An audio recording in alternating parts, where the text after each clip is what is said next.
Ah, les enfants qui dansent dans la rue, les enfants...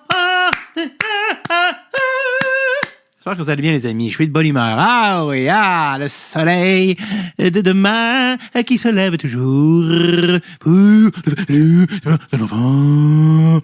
Oui, les amis, re-bienvenue. J'ose espérer que c'est peut-être pas votre première visite. Sinon, ces premières secondes ont peut-être été un peu alarmantes de votre côté. Et je ne vous en tiens certainement pas rigueur. David Bocage, toujours derrière le micro de ce podcast intitulé Drette sur le tape, un podcast pas comme les autres. J'espère que vous passez de beaux moments, que ce soit en famille ou en solo. Et cette phrase n'a aucun contexte là, finalement.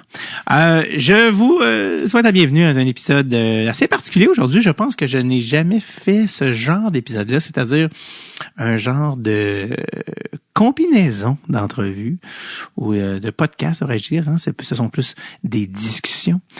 J'ose espérer à Drette sur le tape que j'ai fait à Bécomo. Donc, j'ai été cet automne à Bécomo dans le cadre du rodage de mon spectacle. Peut-être en avez-vous entendu parler? Super normal, un spectacle pas comme les autres qui sort le 26 mars au Club Soda à Montréal et dont une tournée absolument magnifique là s'ensuit et vraiment là, vous êtes invités à aller voir ça en personne, là, ça c'est sûr. Ouais. Et donc j'étais à Bécomo dans un enchaînement de spectacles des plus non orthodoxes. Est-ce que c'était Bécomo, Alma et Saint-Jérôme, une affaire de même, qui était vraiment complètement trois régions administratives complètement différentes et qui était quand même fabuleux. Et on commençait à Bécomo et je me suis dit, mon Dieu, tant qu'à être à Bécomo, je ne vais pas y aller quand même sans traîner mes petites enregistreuses. Et c'est ce que j'ai fait et je me suis informé et j'en ai profité pour enregistrer des épisodes nulle part ailleurs, bien sûr, que à l'aréna du Dracard de Bécomo, l'équipe junior de la Ligue de hockey junior et des Maritimes du Québec. Un ajustement auquel on a encore la difficulté un ajustement qu'on a encore la difficulté à faire là, techniquement de mon côté. Donc voilà, donc j'en ai profité pour m'informer qui étaient les personnages. Je voulais vraiment parler des personnages locaux importants. C'est très spécial comme marché Bécomo, tout ça, et pour différentes raisons. Et j'ai trouvé chaussures à mon pied, comme on dit, avec deux intervenants absolument merveilleux, qui ont été extrêmement gentils, généreux et très intéressants. Et je vous les présente aujourd'hui, ce qui donne cet épisode double que je réunis sous le chapeau spécial Bécomo. Je salue les gens de la Côte-Nord qui sont absolument adorables et qui nous accueillent chaque fois qu'on passe dans la région. Et ça commence avec Monsieur Brian Saint-Louis, qui est le préposé de l'équipement, le gérant d'équipement du Dracard, et ça depuis le tout début de la franchise à Bécomo. Il est arrivé à Bécomo avec le Dracard pour les débuts. Il avait commencé avant ça, si je me trompe pas, dans le coin de Gatineau, Hall, avec les Olympiques. Et donc, quand l'opportunité s'est présentée d'avoir son poste en chef, il est allé. Et depuis ce temps-là, il est devenu un des gérants d'équipement les plus connus à travers la Ligue, non seulement la Ligue québécoise, mais il a également tenu le rôle au niveau de l'équipe canadienne, que ce soit au moins 18 ou au moins de 20 ans. Donc, plusieurs anecdotes s'en suivront sur les joueurs les plus superstitieux avec qui il a dû composer et les plus picky, les plus demandants au niveau de l'équipement.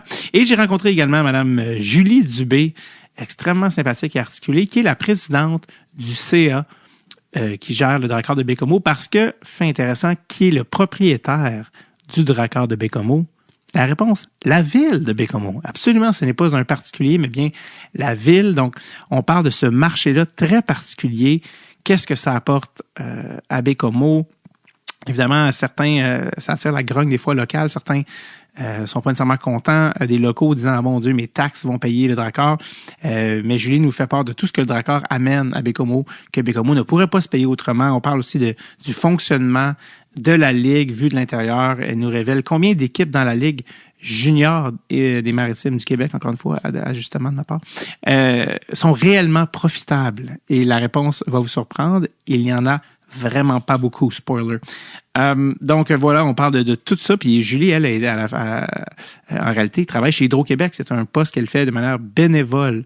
Et donc toute la réalité d'une ville comme Bécomo, qui n'a pas une démographie énorme et qui compose avec tout ça. Donc, je trouvais que ça donnait le pouls sur cette organisation et la réalité des petites villes en région qui ont, par exemple, dans ce cas-ci, une équipe junior majeure. Donc, j'adore ça. Je le répète, mon père vient d'une petite ville en Gaspésie, donc j'adore un petit peu toutes les mécaniques, tous les dessous de ces environnements-là, et j'espère que vous allez apprécier autant que moi. Donc, voilà, j'ai rencontré Brian et Julie dans le bureau là, du DG du Dracard de Baie-Comeau le 19 septembre 2024, tout juste avant mon spectacle à Baie-Comeau. Et voilà. Donc, je pense que j'ai bien présenté la chose. Pas bien, mais en tout cas, mes intros, est-ce que c'est ma force? Est-ce que c'est ma faiblesse? Les gens s'entendent pas là-dessus. Mais dans tous les cas, je vous ai donné les informations. Les voici. Ah, puis c'est ça que je voulais vous dire aussi. Excusez, j'allais oublier. Non, je ne présente pas bien. C'est ça, c'est 2 entrevues. Il y a eu un petit peu de montage que je fais pratiquement jamais pour la simple et bonne raison que, premièrement, c'est 2 entrevues séparées. Et aussi, dans le cadre de l'entrevue avec Brian, il y a eu un mini problème technique à un moment donné avec une des enregistreuses. Donc, ça expliquait aussi ce petit montage-là. Donc, voilà. Donc, les voici, les voilà. Les héros de l'ombre de Baie-Comeau. Le gérant de l'équipement du Dracard, M. Brian Saint-Louis, un des noms les plus connus côté hockey dans la ville, et la présidente du CA qui gère le Dracard de Baie-Comeau, Mme Julie Dubé.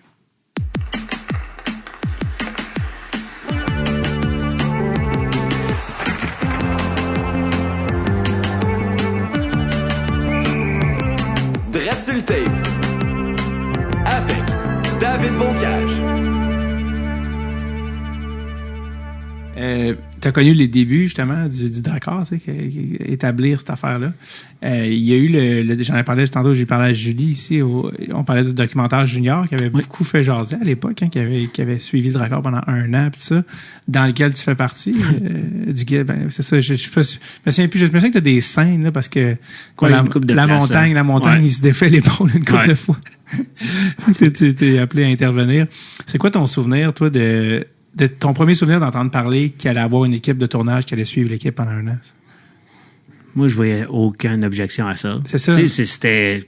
Wow, ils vont voir vraiment ce qui se passe en arrière-scène d'un match de hockey ou d'une saison de hockey. Puis, je pense qu'il y a des choses qui ont été prises hors de contexte parce que tu vois juste la scène, tu vois pas tu vois pas le build-up qui a amené à ça. Fait que il y a des choses que je pense que le monde a été brusqué, mais quand tu sais d'où ça vient, moi, ça m'a pas affecté, là, tu sais. À quelle scène tu penses en particulier? Celle quand le coach il rentre là, pendant une pratique, juste avant une pratique, où on faisait une photo d'équipe. Ouais, photo d'équipe. Il a dit, toi, ramasse tes choses, va-t'en. Ouais. Tu sais, là, il venait de mettre Ryan Jameson dehors. Ouais. Puis le monde était comme, mais voyons donc, je peux pas croire. Ils l'ont laissé partir avec un sac à poubelle. Ouais, mais à quoi vous attendez? On le met dehors. Tu sais, mais, tu sais, Éric Dubois, il s'est pas levé un matin, puis du coup, j'arrive ici, puis je crise quelqu'un dehors. Tu sais, il y a eu des choses, il y a des situations qui se sont produites avant qu'il arrive à ça. Tu sais, puis je sais qu'il y avait eu beaucoup de discussions, puis ça a été des discussions houleuses entre le coaching staff puis l'équipe de direction, puis là, tu sais, Ryan James, c'était comme un favori de la foule, il se pognait, puis le monde l'aimait, mais côté hockey, c'était correct, là, pas plus. Ouais. Fait que faire un move de même, tu t'attirais pas des éloges, là. T'aurais plus reçu des œufs ou des flèches, mais fallait le faire pour le bien de l'équipe. Ouais. Tu sais. Donc, mais ça, je me souviens que ça avait fait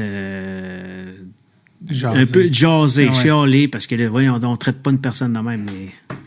Il manquait un contexte à ton... Exact. Fait qu'il y a des choses, beaucoup de choses dans le documentaire qui sont pris hors contexte, parce que tu vois pas tout ce qui se passe. Parce qu'ils ont filmé des centaines d'heures de footage, il fallait qu'ils fassent des choix. Tu sais, eux autres, il y avait, tu sais, les deux personnes qui ont fait le tournage, c'était pas des connaisseurs de hockey, là. Fait que les autres, ils arrivaient une journée, on va filmer ça. L'autre journée, on va filmer ça. Puis à la fin, ben, ils ont tout décortiqué ça, puis ils ont mis ça ensemble pour que ça soit aussi intéressant à la fin. Mhm. Fait que... vous, au début, c'est parce que j'ai reçu au podcast à l'époque, il y a quelques années, les deux réalisateurs, qui étaient un couple à l'époque. Oui. Puis j'ai aussi reçu Benjamin Brault aussi au podcast qui habite en Australie là, maintenant. Oui. Puis on parlait de ça, on venait là-dessus, puis il me racontait justement comment qu'au début, tout le monde faisait des babayes à la caméra, au début, mais rapidement, les gens ont oublié qu'il y avait des caméras. Ah, oui. C'est sûr que s'il avait fait juste des outtakes, là, ouais. ça serait incroyable, là, parce que ça en est dit des niaiseries, ouais, là, ouais. que ça a été coupé au montage, là, mais parce qu'à un moment donné, tu réalises même plus qu'ils sont là. Non, c'est ça. Tu réalises plus que tu as le micro accroché après toi. Là. Ils m'ont dit, je pense même qu'il y avait déjà un DVD. Il y a un jeune qui avait suivi qui avait mis comme personnage, si on veut, puis finalement, dans le cadre de l'histoire, ça fonctionnait plus dedans, donc ils ont dû couper un personnage. Donc, ils ont quand même remis un DVD à la famille du jeune homme en leur disant, hey, il y a quand même beaucoup de footage, le fun, je pense, que vous allez pouvoir revisionner. Mais il y avait tellement d'affaires qui sont comme, il faut qu'on fasse des choix, tu sais. Fait que c'est à ce point-là que, quand tu parlais d'outtakes, ils ont donné un DVD complet juste à un joueur de ses trucs à lui parce que finalement, tu sais, des fois, c'est plate d'être coupé d'un film, mais on va dire, c'est pas pour rien, comme ça, vous allez avoir ce souvenir-là, quand même, de ton année à Bécamo. Mais je me souviens aussi, eux autres, quand ils sont arrivés avec cette idée-là, puis ils ont rencontré le commissaire de la Ligue, M. Courteau. Ouais. Je pense que c'était une version A qu'ils avaient présentée. Finalement, c'est une version B qui était sortie. Ouais. Puis je pense que ça, les deux, ils ne se joignaient pas. Ouais. Fait que les attentes n'étaient pas les mêmes. Fait que je pense que ça avait brusqué M. Courteau dans le temps, mais quand je prends du recul, là, je regarde ça, je vois pas rien de vraiment normal. Ouais. Ben, je pense que c'est ça. Je me souviens qu'on avait parlé. J'ai dit, vous avez fait la première, puis le commissaire était avec moi. Je peux pas te répéter ce que Gilles nous a dit cette soirée-là, parce qu'il était pas exactement content.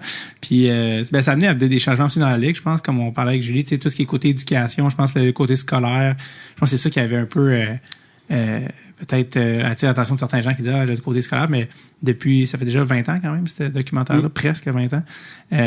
Ça a beaucoup changé, ça a beaucoup évolué de ce côté-là. Est-ce que tu l'as revu, le documentaire, récemment? Non. C'est ça, tu l'as vu? Je l'ai vu, on a eu le droit à au premier visionnement. Exact. Ensuite, on est allé le voir, toute l'équipe ensemble, au Salon des Arts, ici, là. C'est quoi ton feeling de l'époque, ton impression quand tu étais sorti du premier visionnement du film?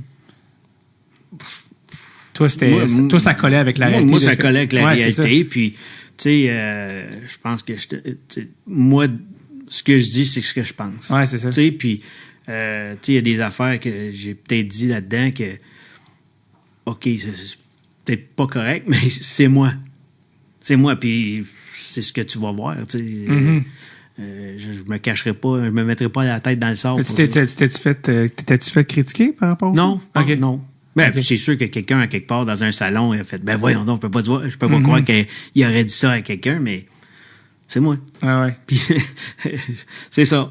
Est-ce que le monde à Bécamo, quand le documentaire était sorti, c'était quoi la réaction sur place? Est-ce que ça avait... Je pense qu'en général, ils ont aimé ça. Ouais, c'est ça. Moi, il y a personne qui est venu me voir me dire, hey, c'était pourri, là. Non, ils ont vraiment apprécié ça. OK. Ça avait quand même été un bon coup aussi je pense, de publicité. Oui, parce que là, ça mettait aussi la ville puis son équipe sur la map. Tu sais, on était encore une jeune franchise. On avait, je pense que c'était notre 9e ou 10e année d'existence. Donc, c'est quand même une jeune franchise avec...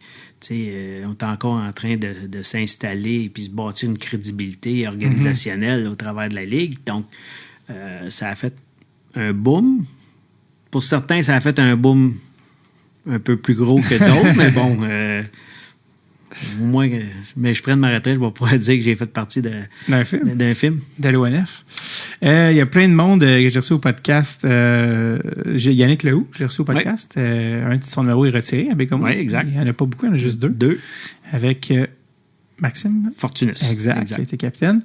Puis Yannick est venu, on avait fait un épisode devant le public à Québec. Puis il y a quelqu'un qui m'a dit faut pas que tu oublies de demander à Brian de te raconter l'anecdote entre Yannick Lehoux et Richard Martel, le match juste avant Noël. Ouais, ça, c'est mémorable. Si je me souviens bien, Yannick, bon, on jouait le match, puis après ça, tout le monde quittait là, pour les fêtes. Mm-hmm. Puis c'était à Rimouski, puis les parents à Yannick avaient descendu pour voir le match, puis après ça, ils retournaient avec Yannick à Montréal, puis Yannick avait demandé à Richard, il dit « Peux-tu coucher avec mes parents? » T'sais, mes parents sont en ville une soirée de plus, puis Richard, il était... Richard, faut se mettre dans le contexte des deux. C'était deux coqs dans la même basse-cour. Mm-hmm. Il y en a un qui jouait, puis l'autre dirigeait. Fait que c'était des fois, ça faisait pas tout le temps l'unanimité d'un bord comme de l'autre, mais bon. Des flamèches. Ouais. Des gros égos. Anyway, Yannick, il demande à Richard s'il pouvait coucher avec ses parents. Puis là, Richard, non, pas sûr. Puis, il dit, regarde, écoute bien, Richard, il dit, si je t'ai fait gagner la game, tu me laisses coucher avec mes parents? Richard, il dit, ouais. Il pense, le kid, là, je pense qu'il avait 17 ou 18 ans. Puis là, tu dis, un vieux coach, là, que tabarouette, je suis prêt à te faire gagner une game de hockey si tu me donnes ma permission. Mm-hmm. Fait que finalement, Richard, il dit, ouais, ben, si il me dit ça, c'est parce qu'il a assez des couilles pour backer sa bullshit. Ouais. Fait que, es-tu correct? Comme de fait, le lendemain, Yannick, je me souviens plus des stats, je pense qu'il y avait 4 buts, 2 passes. On a gagné la game 6-5. Puis, wow.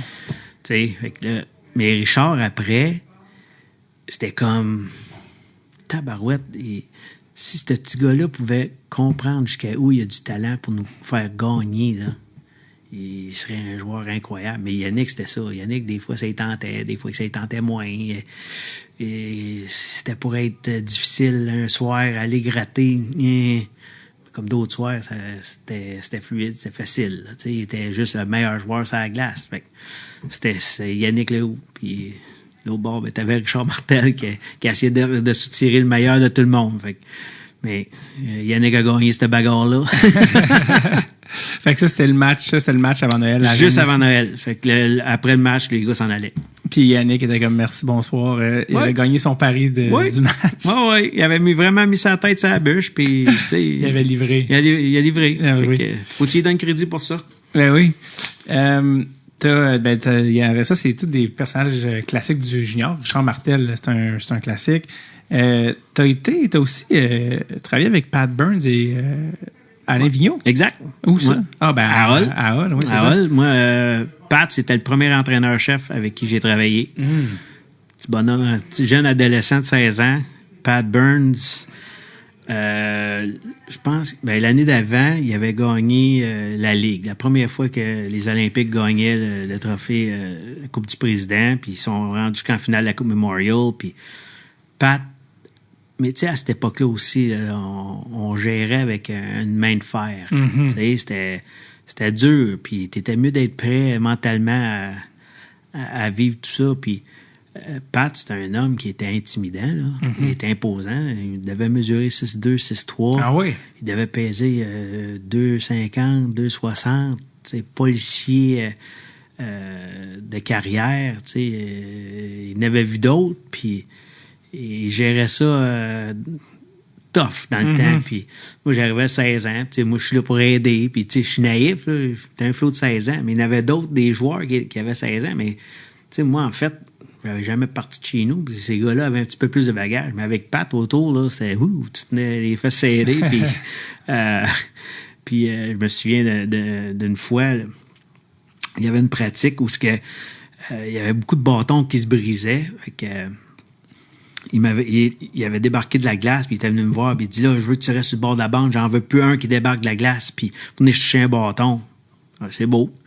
Fait que moi, je suis sur le bord de la bande, là, je regarde la pratique, puis le soigneur arrive, puis il me tape sur l'épaule, il dit hey, va donc nettoyer de quoi, va plier des serviettes dans la chambre. Fait que je dis OK. Encore avec ma naïveté de 16 ans, fait que je m'en vais dans la chambre plier des serviettes. Tout d'un coup, Pat s'aperçoit que je suis plus sur le bord de la bande. Il est débarqué, il est venu me voir. Il dit, toi, jeune, là, quand je t'ai dit de rester sur le bord de la bande, tu restes sur le bord de la bande. Hey, je pense que je me suis vidé là, sur place. Tout simplement, j'ai eu tellement peur.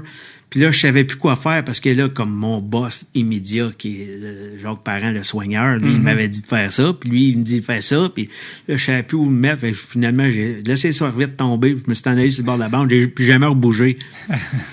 Fait que, mais après la pratique, j'étais en train de faire du ménage. Puis il est passé. Puis il m'a donné une tape sur l'épaule. Hey, good job aujourd'hui. C'était pas, mais tabarnouche, c'est cool, là. Fait qu'à cette heure, là, quelqu'un crierait après. Ça m'intimide plus ben. Après ça, j'ai eu Alain Vigneault. Alain, il était notre entraîneur 5 ou 6 saisons avant de s'en aller avec les Sénateurs. Mm-hmm. Mais Alain, c'était aussi tough, mais Alain, ses qualités de communicateur étaient beaucoup meilleures. Là, Pat, c'était par sa présence. Il n'avait pas besoin de parler. Il fallait juste te regarder puis tu savais qu'est-ce que tu avais à faire. Alain, c'était plus la communication. C'était comme le renouveau là, du coaching. Puis, aussi, on a réussi à gagner ensemble. Fait que... Vous avez gagné la Coupe Calder? Non, la coupe du président, ouais, en 88. C'est quoi la... Tu sais, toi, t'es souvent là, t'es dans la chambre, tu vois les gars de proche, puis c'est quand même des gars qui ont monté à la Ligue nationale, qui ont eu des belles carrières de coaching dans la Ligue nationale. C'est pas la chance de tous les coachs juniors. C'était quoi justement que tu as appris de ces gars-là, que tu as fait, wow, OK, il y a vraiment des qualités. Tu as parlé de communication pour Alain Vigneault. Ouais, qu'est-ce qui t'a marqué, peut-être? De Pat? Ouais, Pat et Alain. Là. Ben, Pat, c'était sa prestance. Mm. Tu sais, il n'y avait pas besoin, tu sais, juste par la façon qu'il se comportait, il n'y avait pas besoin de faire des beaux grands speeches. De toute façon, c'était pas dans sa nature. Mais sa prestance emmenait les gens à travailler d'une certaine façon. Alain, lui, c'était sa capacité de communiquer puis motiver. Il y avait utiliser le petit edge psychologique. Là,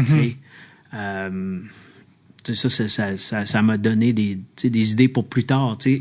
Tu comprends pas vraiment sur le coup, mais c'est toi, quand tu fais comme personne, tu gagnes en expérience de vie, tu réalises, OK, là, je comprends ce qu'il avait fait à ce moment-là. Puis là, tu peux le mettre en application de ton côté après, là. En termes de communication ou en termes de... Exact, ou de motivation, ou de tourner une situation pour aider la psychologie du joueur ou de la situation.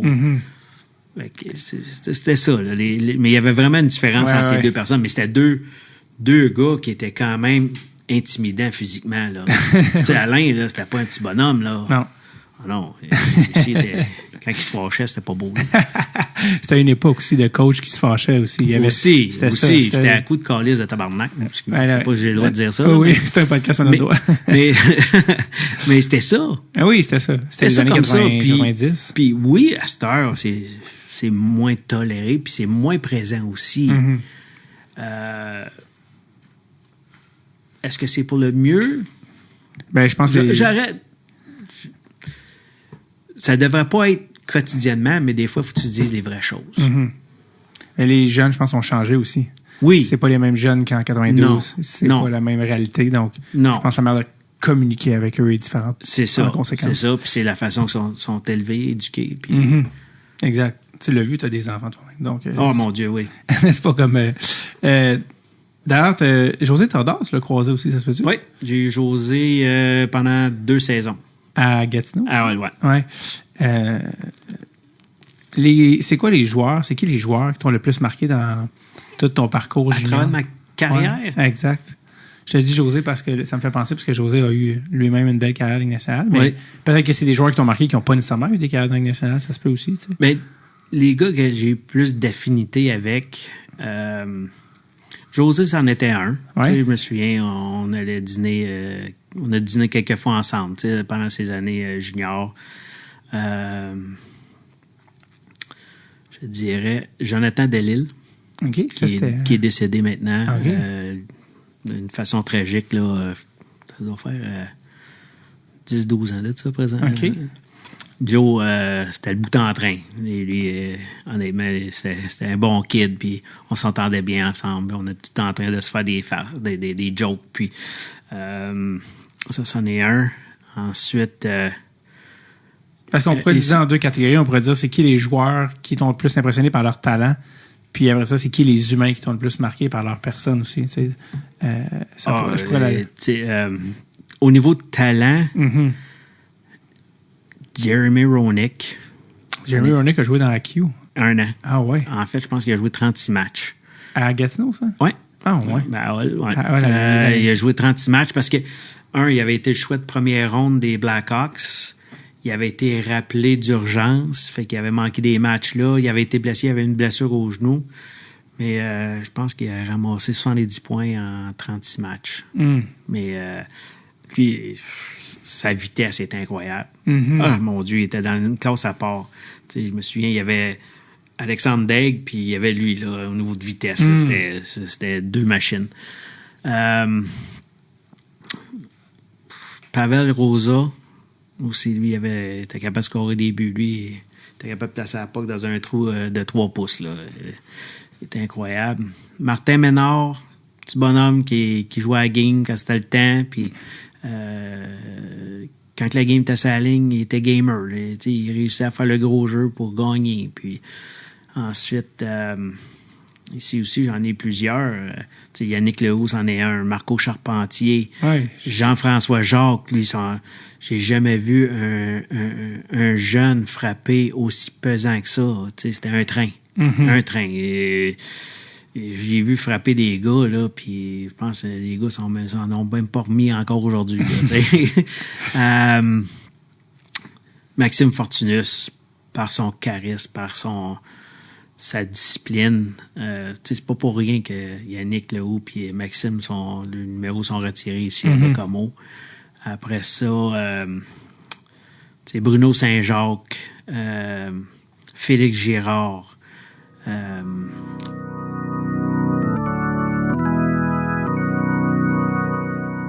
Ah, les amis! Par où commencer? Eh bien, commençons par mon spectacle super normal, mon spectacle solo enfin qui sort après des années de travail. Je suis extrêmement excité et je vous fais part de ce message. Je sais que je vous en ai fait part des fois dans d'autres épisodes, mais là, attention, beaucoup d'annonces s'en viennent. Je vous l'ai dit en primeur, le Club Soda est pratiquement sold out. Si vous n'avez pas vos billets au moment que vous entendez ceci, dépêchez-vous, c'est peut-être déjà sold out. Même chose pour Québec au Grizzly Fuzz, la première à Québec City. Saint-Eustache, le nombre de billets qui restaient se comptait sur les doigts d'une main. Également, dépêchez-vous si vous êtes dans la Montérégie. À Brossard, les ventes vont extrêmement bon train. Donc, dépêchez-vous si vous voulez voir le spectacle en Montérégie. Brossard, les billets partent très, très vite. Je répète, davidbocage.com. Peut-être que par le temps que vous écoutiez ceci, ça va être déjà complet, mais dépêchez-vous. Brossard, vous avez encore des chances. Je vous rappelle que Val-Morin, Sherbrooke également. Sherbrooke, là, arrêtez de niaiser, les amis, là, ça va brasser. Val-Morin, Granby, Victo, Saguenay, Gatineau sont déjà en vente sur mon site. Il y en a qui s'en viennent, qui sont en vente bientôt. Valleyfield, Sorel, Sainte-Thérèse, on vous oublie pas, ça s'en vient dans pas très longtemps. Tous les billets, je répète, tous les billets sont au davidbocage.com. J'ai extrêmement hâte de vous voir en salle. Vous allez assister au Daver Pur Jus.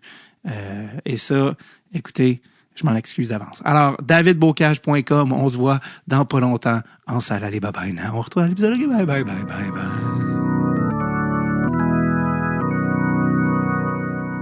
Et voilà. Bon, Brian, c'est quoi un podcast s'il n'y a pas un problème technique à un moment donné? Écoute, ça fait partie de la game. Honnêtement, je sais pas exactement quelle seconde ça a coupé, mais on est en train de parler des U18. Puis je te demandais, parce que j'étais en train d'observer les rosters avant que je vienne te voir, puis j'étais comme, il y a des gars là-dedans. Oui, il y a des Shifley, il y a des Carew, des Tippett qui viennent des vedettes, mais il y a beaucoup de gars qui vont pas nécessairement être des vedettes ou même jouer dans la Ligue nationale. Ça change vraiment vite. Tu sais, Martin Leclerc arrête pas de dire le hockey, c'est un sport à développement tardif. Oui. C'est vrai. Puis je suis en train de te demander la différence de maturité si tu t'observais entre les U18 et U20, puis tu me disais oui, absolument. Oui, ben physique, mais maturité mentale aussi. Ouais. Au U18 sont à la veille de se faire drafter. Mm-hmm. Au U20, ils sont, puis ils ont déjà 2 camps Ligue nationale dans le corps. Il y en a qui ont joué des matchs Ligue nationale. Leur maturité est beaucoup plus prononcée au U20. Mhm. Là, ils sont au courant qu'il y a de l'argent, puis puis leur désir de bien performer est plus grand au U20. Je pense qu'ils voient l'urgence de bien performer. Là. Ils sont moins naïfs. Là. Au U18, ils sont naïfs. Ils sont bons, puis ils savent qu'ils sont bons dans leur groupe d'âge. Ouais. Mais au U20, là... Business. Ouais. C'est qui t'a le plus impressionné au U18 que tu as eu? U18? Ouais. Que tu t'es dit, ce jeune-là a peut-être une petite longueur d'avance. Là.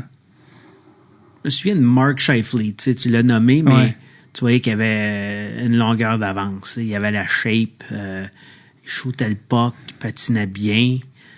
Après ça, on le connaît aujourd'hui. Oui. Sur le coup, est-ce que tu dis, hey, lui, il va vraiment faire un impact dans une équipe de la Ligue nationale? Mm-hmm. C'est trop loin. Ouais, c'est trop un farfetch. Il y a tellement d'impondérables qui peut changer le cours d'histoire de cet individu-là. Une blessure, tu sais pas mauvaise place au mauvais moment, en mauvaise organisation, puis ils font pas confiance, puis finalement, bof, ils vont aller jouer en Europe. Il y en a plein de même aussi. Là. Beaucoup de variables. Dans les U20, des gars qui t'ont marqué aussi, des talents ou des joueurs que tu as fait où?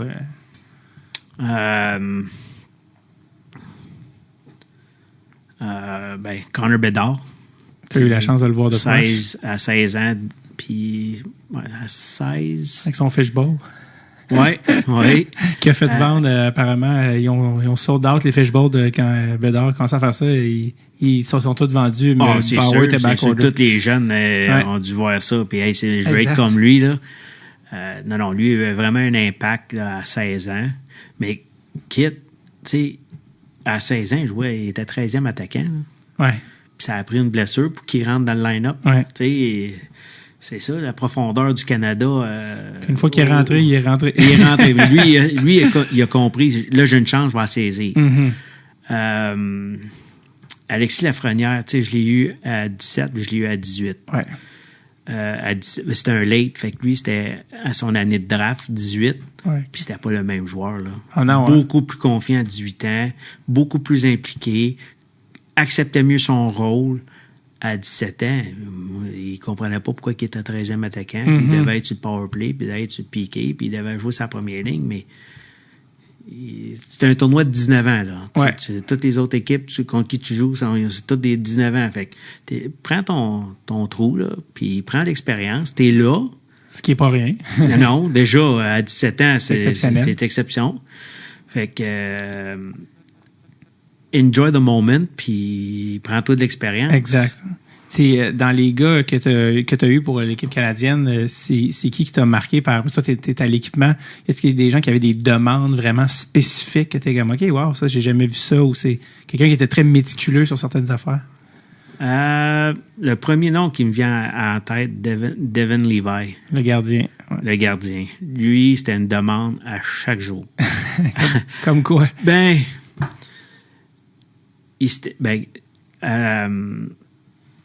Hockey Canada, c'est leur partenaire officiel, c'est Bauer. Mm-hmm. Puis la WIHF sont très stricts sur les marques de commerce qui apparaissent. Fait que les culottes, c'est Nike. Okay. Fait que tout le monde joue avec des culottes Nike. Les gardiens de but ont des shells qu'on met par-dessus leurs culottes. Ouais. Lui, Devin, il aimait pas tellement la culotte Nike. Fait qu'il s'était organisé avec CCM de se faire envoyer une paire de culottes noires. Tout noir, pas de marque de commerce dessus. Mm-hmm.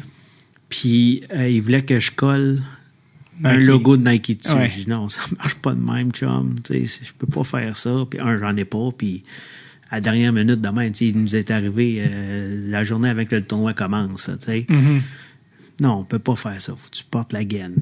Mets-la par-dessus, puis ça va bien aller. Tu vois. Après ça, il y avait... Je pense qu'il y avait 3 kits de pads, de mythes, de différentes compagnies. Il y avait des Lefebvre, il y avait eu des Bauer, il y avait du CCM. Il arrivait avec des CCM de son équipe. Puis Souvent, c'était des... Il y en a un que c'était commandé pour le tournoi, il y en a d'autres que c'était lui qui avait organisé par en arrière, sans nous avertir. Après ça, il avait décidé qu'il jouait le tournoi avec tel modèle de pad, mais il n'aimait pas la petite partie au niveau de l'orteil là, avec les vis. Là, puis il n'aimait pas la façon qu'elle était construite, donc il avait fallu que je patente, mettons, d'un autre set, que je prenne celle-là, puis que je l'ajuste pour fitter sur sa pad. Puis ça fait pas si facilement que ça. C'était après ça, il y avait une question avec ses culottes. Là, il était prêt à prendre les culottes Nike, mais il aurait voulu avoir la ceinture intérieure. Mais c'est pas dans les règlements de la WIHF. Donc, il a fallu demander si on pouvait faire un ajustement à ce côté-là. Finalement, j'ai eu des officiels de la WIHF. Oui, il n'y a pas de problème, tu peux les mettre. Ben, regarde, Devin, je peux te faire ça. Ah non, finalement, non, je vais juste mettre des bretelles. OK, Devin. C'était le gars qui est... puis le tournoi avait lieu, on était à Edmonton, on était dans les locaux des Oilers, puis c'était un méchant setup, là. C'est immense comme... Rexall. Non, c'était Rogers Place. Rogers Place, c'est ça, oui. J'ai été dans la nouvelle arena, puis... un moment donné, tout le monde est parti. La game est finie. Tu sais, ça fait 2h30. Là, on fait le ménage. Puis on est en train de replacer nos affaires le lendemain. Puis, Devin ressortait d'une place que... T'étais où? Je faisais des balles, je faisais de la méditation. Puis là, lui, il continuait sa routine. Là, il s'en allait d'un bain chaud, bain froid. Puis, ça fait quand même 2h30 que tout le monde est parti. Chum, ça tente-tu d'aller manger? C'était Devin. Tu sais, c'était lui, ça. Ouais. Ben, les gardiens de but, hein? Ouais, mais j'en ai eu d'autres qui sont très faciles. Ouais. Ils s'enfargeaient pas d'un fleur du tapis. Là. De toute ta carrière junior, le joueur avec les superstitions les plus particulières ou les demandes les plus particulières en termes d'équipement, c'est quoi que tu as vu de plus farfelu? Pouf, mon Dieu, tu me dis ça de même. Ça me prendrait... Ben, Devin, c'est celui qui me vient en tête le plus. Là, ouais. Ici, j'ai pas eu grande demande. J'ai certains aiguisages. On va le faire à telle profondeur. Puis la game d'après, non, change-moi les, mets-le à une autre profondeur. Puis, OK, garde-moi ça pendant 3 semaines. Finalement, ils vont revenir à l'ancienne profondeur. Puis, ouais, mais ça, c'est des ajustements normaux. Ça, c'est des ajustements, mais ça devient... Je pensais plus à un Crosby qui a le même jackstrap depuis qu'il a 15 ans, puis là, tu peux pas le changer. Fait que là, les gars d'équipement, il faut qu'ils recousent à partir de cette affaire. Mais ça, tu sais, les gars, ils aiment garder leur vieux stock, puis avec raison, parce que c'est quand même familier, puis c'est fité pour eux, puis ils sont à l'aise là-dedans. J'en ai réparé des épaulettes qui étaient finies, là, mais pour les kids, il va y rajouter une strap, puis mais comme justement cette année là, Anthony Lavoie, il avait les mêmes épaulettes quand il est arrivé à 16 ans. Là. Je pense qu'il les avait avant d'arriver, quand il jouait midget. Puis là, cette année, j'ai dit, Laver, ça te tente-tu de changer? Ouais, ils sont maganés pas mal. Je vais t'en donner une paire neuve. Puis, c'est juste la façon que tu l'apportes au kid. Puis souvent... Ce qui a le plus changé dans ta job côté équipement il y a 27 ans, 28 ans à aujourd'hui, c'est quoi? Ben, les gars sont plus... les aiguisages. Ah oui. Les gars sont plus... ils sont plus au courant de ce qu'ils veulent. Ce qu'ils veulent, mais aussi ça prend pas une grosse coche pour les déranger. OK. Avant, il n'y avait pas vraiment de tant de types d'aiguisages que ça. Mais je pense que le fait, tu sais, à cette heure, on est capable de changer une paire de lames en temps de le dire. Tu sais, c'est clic-clic, on en met un autre set, puis c'est fini. Tu sais. Je pense que ça l'a amené, j'ai un mauvais chiffre, ça doit être mes lames. Tu sais. Ça facilite, mettons, de... C'est ça, mais c'est pas la... Tu sais, hey, t'étais mauvais, là, sur ce chiffre-là. Peux-tu bien dire que c'est toi? C'est pas les patins, c'est pas ton bâton, c'est toi, là. L'aiguisage, c'est devenu beaucoup avec la machine, maintenant, qui aiguise ça. À ce temps, il y a des machines automatiques. Ouais, c'est ça. Moi, j'aiguise encore à main. Toi, tu les fais encore à main. Oui. C'est même pas toutes les équipes de la Ligue nationale qui ont la machine. Non, puis c'est pas tout le monde qui croit là-dedans, mais c'est parce que là, c'est les joueurs sont de plus en plus au courant de ça, que ça existe, puis ils sont habitués. Fait que c'est pour ça que ça force les organisations à en acheter, mais c'est quand même des investissements assez, assez dispendieux pour une organisation. Ah oui. Puis, à la fin de la journée, c'est pas ça qui va vraiment faire la différence entre une victoire et une défaite. Là. Je pense pas. Mais souvent, ce que je dis aux joueurs, c'est drôle. Quand ça va pas bien, c'est ton bâton, c'est tes gants, c'est tes patins. Mais quand ça va bien, là, quand est-ce que tu dis que c'est toi? Hein? C'est toi. Hein? Quand ça va bien, c'est toi. C'est tout toi. Mais quand ça va mal, c'est les objets autour. Mm-hmm. Des fois, ressente-toi, là. Mm-hmm. Puis sois honnête envers toi-même. Dis, ouais, peut-être pas travaillé là, puis peut-être pas pris mon homme là, puis... Mm-hmm. Fait que c'est là que, tu sais, des fois, j'ai des discussions avec eux autres, là. Un petit peu plus comme bon père de famille, là. Mm-hmm. Un peu de psychologie sportive. Ouais, c'est ça. C'est ça. Parlant des World Juniors, t'en as fait quelques-uns, 2019-20, où vous avez gagné l'or. Oui. Byfield, Lafrenière, Raphaël Lavoie, Joe Veleno, Barrett Hayton. Et le coach Dale Hunter, on m'a aussi dit pendant Manda Bryan de te parler des frères Hunter. Wow! Tabarouette, eux autres, là, j'ai vraiment apprécié mon temps avec eux autres. Dis-moi en plus. Oui, c'est ça. Dale, c'est un staff coach. Lui, il aimait ça être avec le staff, le support staff. Lui, là, on sortait... Parce que faut comprendre, quand tu es dans ces événements-là, les coachs se tiennent ensemble et le support staff se tiennent ensemble. Fait que les gérants d'équipement, les thérapeutes, le gars de conditionnement, on est 5 puis on se tient pas mal ensemble. Puis le directeur logistique, ça va être ce petit groupe-là. Puis après ça, tu as les coachs puis le management. Mm-hmm.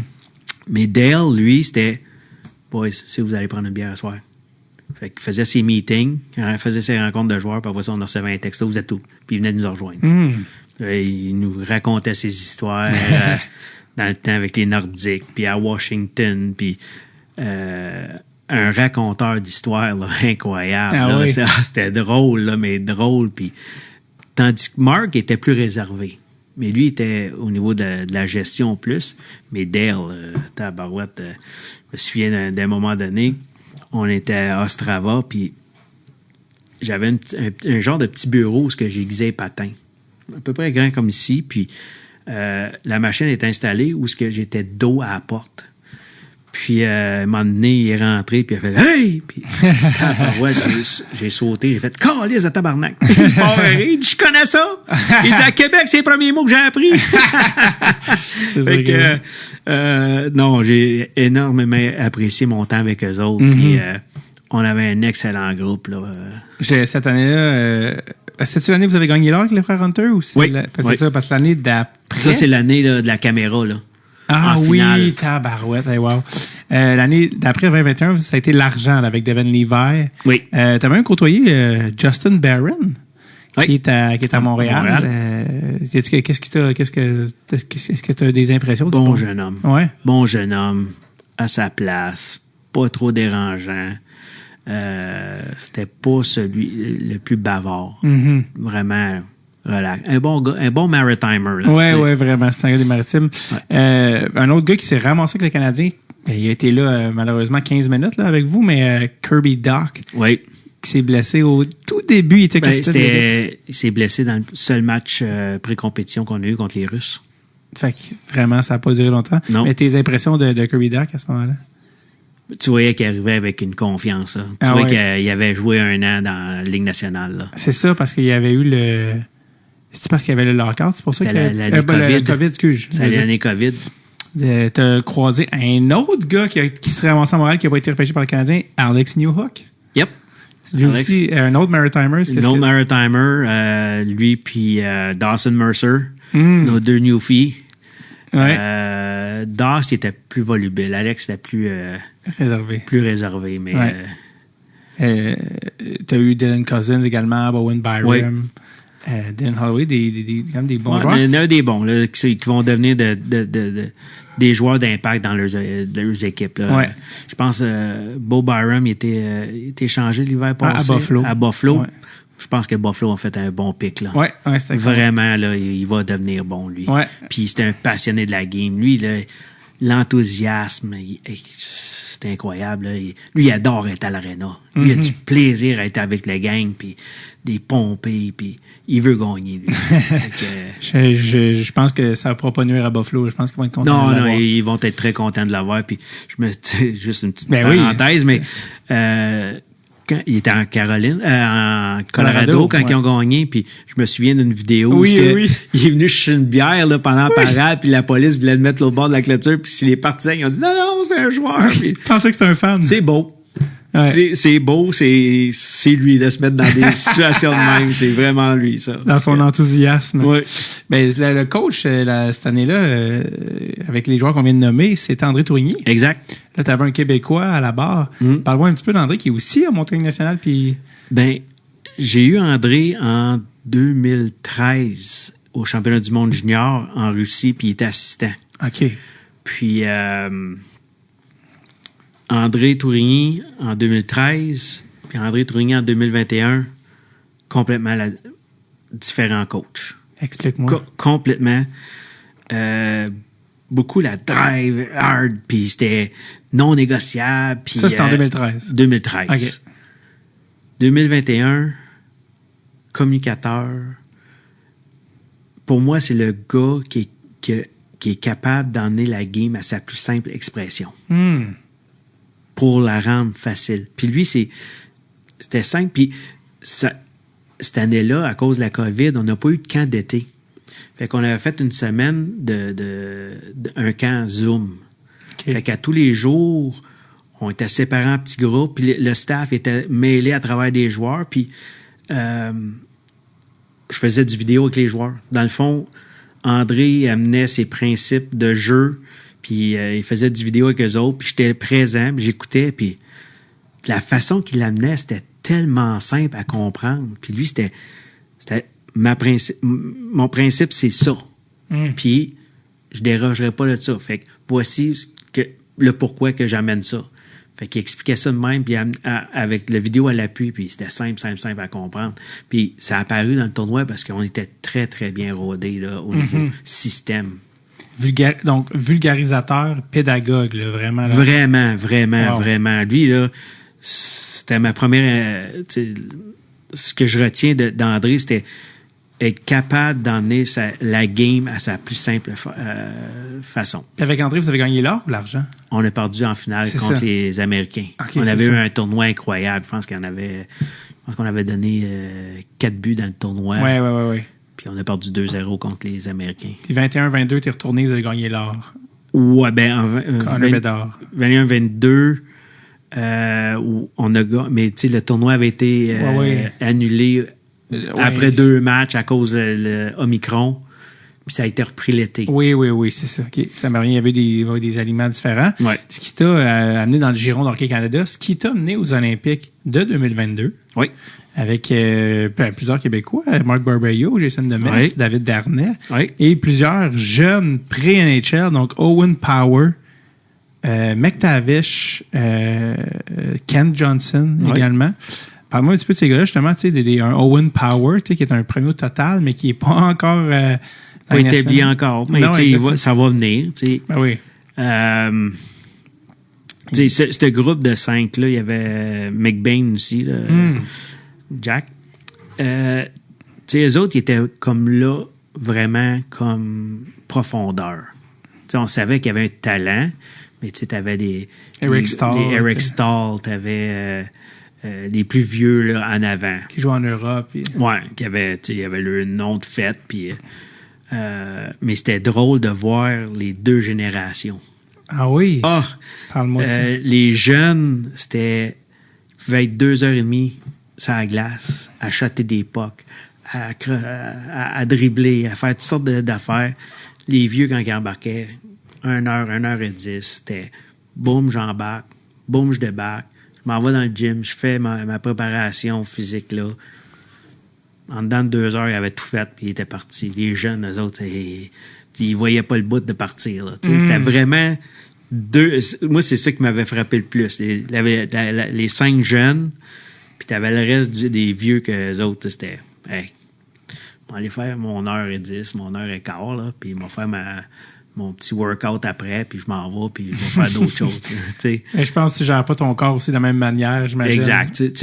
Puis les vieux ont compris que hey, même si je shot 3000 pucks, là, c'est mec ça compte, c'est là, il faut que je la shot, puis il faut que je score. Ouais.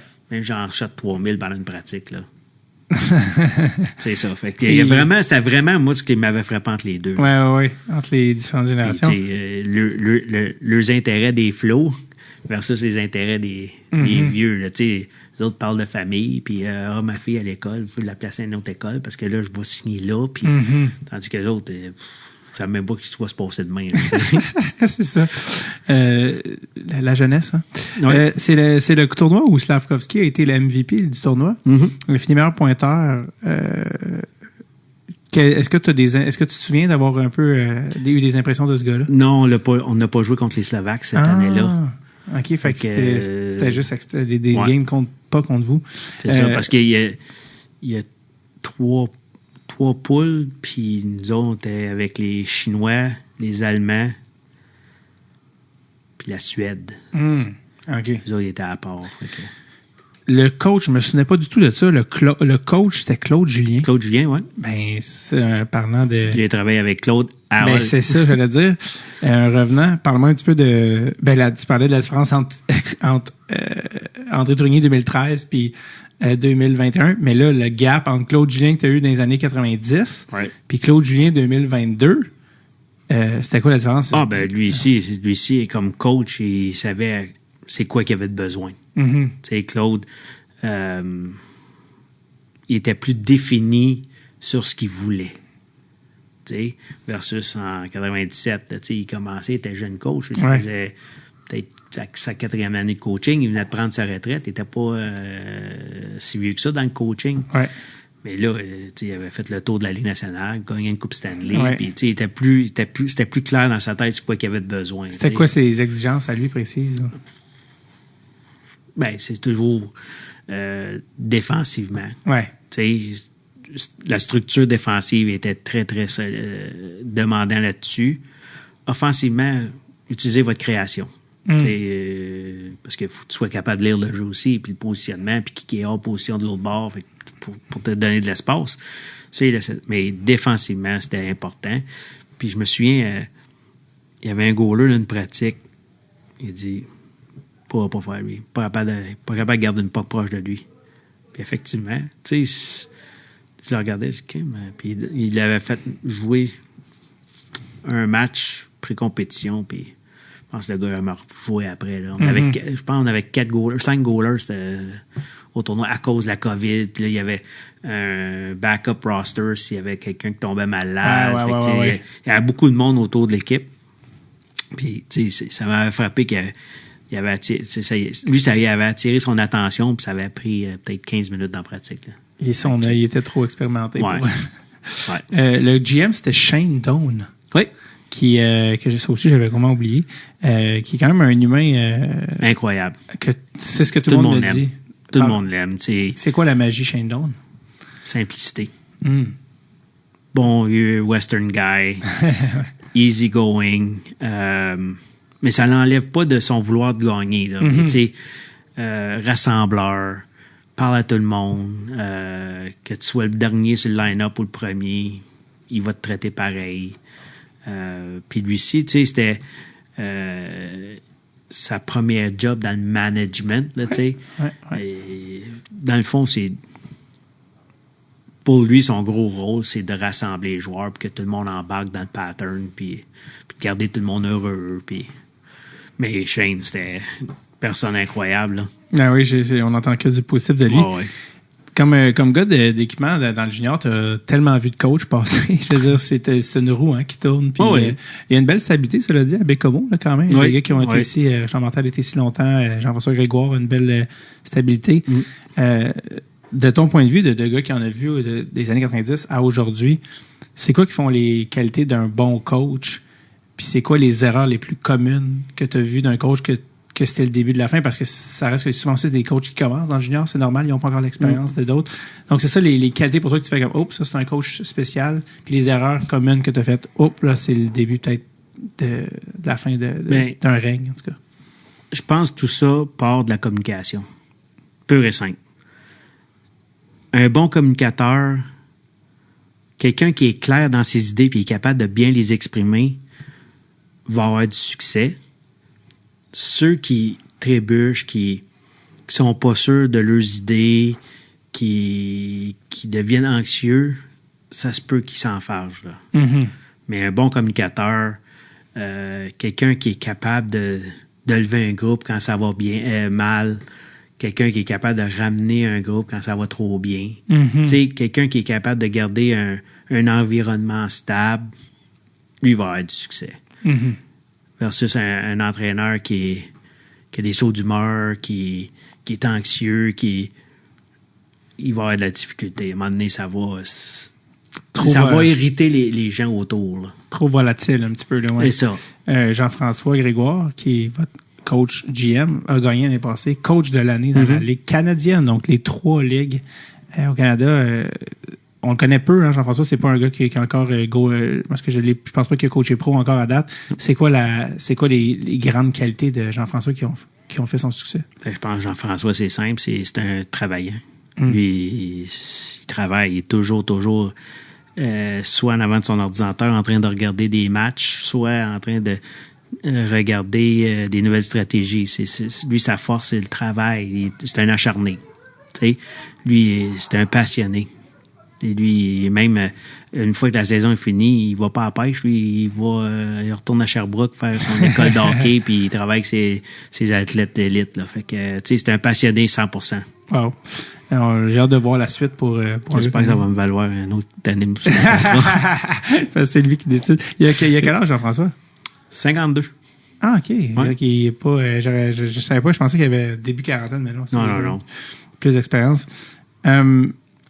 Tes meilleurs souvenirs de ta carrière, je veux dire, en général, que ce soit junior ou junior, des 28 dernières années, si on veut. Puis même, je t'ai dit 28, mais il y en avait 11 avant. Fait que, ouais. Compte tout ça. Ben, les meilleurs souvenirs, je crois, gagner la Coupe Mémorial à Hull, chez nous. OK, vous l'aviez gagné. Oui, okay, en 97. Wow. Fait que gagner chez nous, devant ma famille, ça, c'est des moments magiques. Après ça, ici à Bécomo, juste, tu sais, malheureusement, on n'a pas eu, les succès. On n'a pas de championnat, mais j'ai des souvenirs incroyables encore, là, des années en 2012-2013 qu'on a perdu. On a perdu contre Halifax, mais on avait un groupe uni comme ça se peut pas. Après ça, 2013-2014, qu'on a perdu contre Val-d'Or en finale, match numéro 7 à la maison. On perd 3-0, on s'en va en troisième période, on est revenu 3-3, on perd sur un but un peu chanceux en fin de troisième. Pour moi, puis voir l'aréna, l'énergie qu'il y avait ici, OK, on n'a pas gagné, mais il reste que je le sais qu'elle est là, cette énergie-là. Puis la journée que la région va goûter à ça, ça va être incroyable, là. Puis l'année passée en finale. L'année passée en finale, ça a fini un peu en queue de poisson, mais c'est l'expérience que notre noyau a acquis. Mm-hmm. Puis ça va nous emmener à l'autre niveau, dans un avenir très rapproché. Là. J'en suis certain. Oui. Avec les Raoul Boilard, Justin, puis Alexis Bernier. Exact. Ça va nous amener où ce qu'on veut être. Là. Mm-hmm. D'ailleurs, parlant de joueurs de Bécomo, ton gars qui est né ici, qui a grandi ici, a joué au hockey. Il a fini par jouer junior majeur. Oui, les deux, en fait. Les deux, OK. Ouais. Parce que j'ai mis quand même des deux qui a joué à Sorel. Oui, collégial. Oui, exact. Ouais. C'est drôle parce que... Brandon, c'est mon plus vieux. Brandon, c'est là, ma tante qui aujourd'hui est décédée, mais c'est elle qui a instauré le programme de hockey à Sorel. Elle était directrice. Ah ouais, c'est ta tante. Je savais pas ça. Je l'avais rencontré. J'avais fait une fin de semaine là, d'intégration. Là. Brent, Ouais. il fallait qu'il descende pour un genre de camp de fin de semaine. Puis Fabienne. il m'avait présenté. Ah ouais, c'est la fan de mon oncle. OK. Elle a décédé du cancer à la fin de l'année dernière. Mais c'est elle qui avait amené les rebelles puis qui avait embauché Éric Messier, qui est encore en poste, qui a été coach, assistant à Bécomo dans le temps du documentaire, justement. Ben, en fait, c'est un peu ça qui a ouvert la porte à Bren après, tu sais. Qui a été venu finir sa carrière junior à Bécomo à la maison. C'est quand même le fun. Oui, c'est des moments inoubliables pour notre famille. Quand ton gars est dans le vestiaire, t'es ses patins. C'est weird. C'est weird. Je faisais toujours attention. Là. Il n'a jamais rentré quand il est tout nu. Ouais. ça fait bizarre. Il peut pas dire papa, il devait dire... Non, il m'appelait Brian. Il m'appelait comme les gars. Puis, tu sais, pour moi, c'était important d'instaurer cette relation-là vite avec tout le monde ici. Mm-hmm. Que pas parce que lui, c'est mon garçon, qu'il va être privilégié. Mm-hmm. Puis si vous pensez qu'il y a quelque chose que vous autres, vous n'avez pas, venez me voir. Puis on va régler ça tout de suite. Mm-hmm. Mais, puis je pense que j'ai été plus dur sur lui. Ben, les deux, en fait, j'étais plus exigeant envers eux autres que je pouvais l'être avec le reste du groupe. Mm-hmm. Parce que je savais que si j'avais des passe-doigts, les gars l'auraient senti tout de suite. Mm-hmm. Puis je pouvais pas laisser ça passer. Voilà. Fait que je pense que les deux ils ont grandi là-dedans. Moi, j'ai grandi comme trainer. Puis je pense pas que personne n'a été biaisé là-dedans. Mais non. Puis toi aussi, c'est ça. Je pense que ça aurait pas vraiment dû être ma première question, mais toi, tu gères l'équipement, mais c'est beaucoup plus que l'équipement que tu gères. Là. Toi, il y a toute une côté logistique. Exact. Parce que toi, ce que tu fais, qu'est-ce que tu fais exactement pour le Dracor? Parce que tu gères l'équipement, tout ce qui est truc, mais il y a tout ce qui est relié au voyagement, si je me trompe pas. Oui, exact. C'est moi qui s'occupe au niveau des réservations d'hôtels, les repas, l'autobus, les heures de glace sur la route, nos arrivées, nos départs avec l'équipe locale. Mm-hmm. En fait, le hockey junior, c'est 12 mois par année. Ouais. Tu sais, il y a toujours quelque chose qui roule. En arrière-plan, là, il y a toujours de quoi qui se trame. Fait que tout ce que les gars portent comme vêtements, c'est moi qui s'occupe de commander. Ce qu'on met sur les vêtements, ça passe entre mes mains. Fait que, ouais. Fait que oui, mais ça devient facile avec les années parce que tu prendrais un jeune aujourd'hui, tu le mets dans ma chaise, puis game, mon chum, voulait les clés, vas-y, là. Il va s'enfarger longtemps. Mais moi aussi, je me suis enfargé. Mm-hmm. Tu sais, je suis comme un joueur. Quand j'ai commencé, je commençais en bas, puis j'ai appris, puis ça n'a pas marché, j'ai réessayé, puis ça n'a pas marché, puis j'ai réessayé, puis ça n'a pas marché, puis j'ai réessayé encore, puis à un moment donné, j'ai compris comment que ça marche, puis fait que c'est la même chose. Puis pour n'importe qui, dans n'importe quel domaine, c'est comme ça. Ouais. Tu penses pas... Faut que tu sois humble. Ouais. C'est souvent ça, je dis, tu sais, accepte que ça n'a pas marché, puis efface, puis recommence. Apprends de ça. Ça t'a amené jusqu'à l'équipe canadienne, tu dois avoir fait quelque chose de correct à quelque part. Ouais, je pense que oui, là. Brian, ça a été déjà un bon moment, merci. Vraiment, qu'est-ce que je te souhaite pour la suite après toutes ces années avec Bécomo? Je te souhaite encore combien de saisons? Dans ma tête, il m'en reste 9. Ah ouais, c'est comme 9. Précis. C'est précis. Pourquoi 9? Ça t'amène à un âge? Ça va m'amener à 64. OK. J'ai 54, je vais avoir 55 au mois de janvier. Mon épouse, elle devrait être capable de prendre sa retraite à 60. On a 4 ans de différence. Mm-hmm. Donc, 9 saisons. Écoute, si la santé me le permet, je vais rire rendu là. Moi, je vais traverser ce pont-là quand j'y arriverai. Ouais. Mais dans ma tête, c'est 9 saisons qui me restent. Je pense que la chose que je te souhaite est assez simple. C'est un championnat. Merci beaucoup. Puis je le souhaite pour toute la région puis l'organisation en premier. Merci énormément, Brian. On a eu des problèmes techniques, mais t'as été patient. Merci. Pas de problème, ça m'a fait plaisir. Merci. Voilà, c'était Monsieur Brian Saint-Louis. Je suis donc retourné en après-midi dans le même local pour rencontrer Julie Dubé. Julie. Oui. Ça va? Oui. Là, on est c'est drôle parce qu'on est dans l'audio, mais on est dans l'aréna du Dracor. Oui. Même qu'on est dans le bureau intitulé Direction Hockey. Oui. Absolument. C'est le bureau à qui, c'est?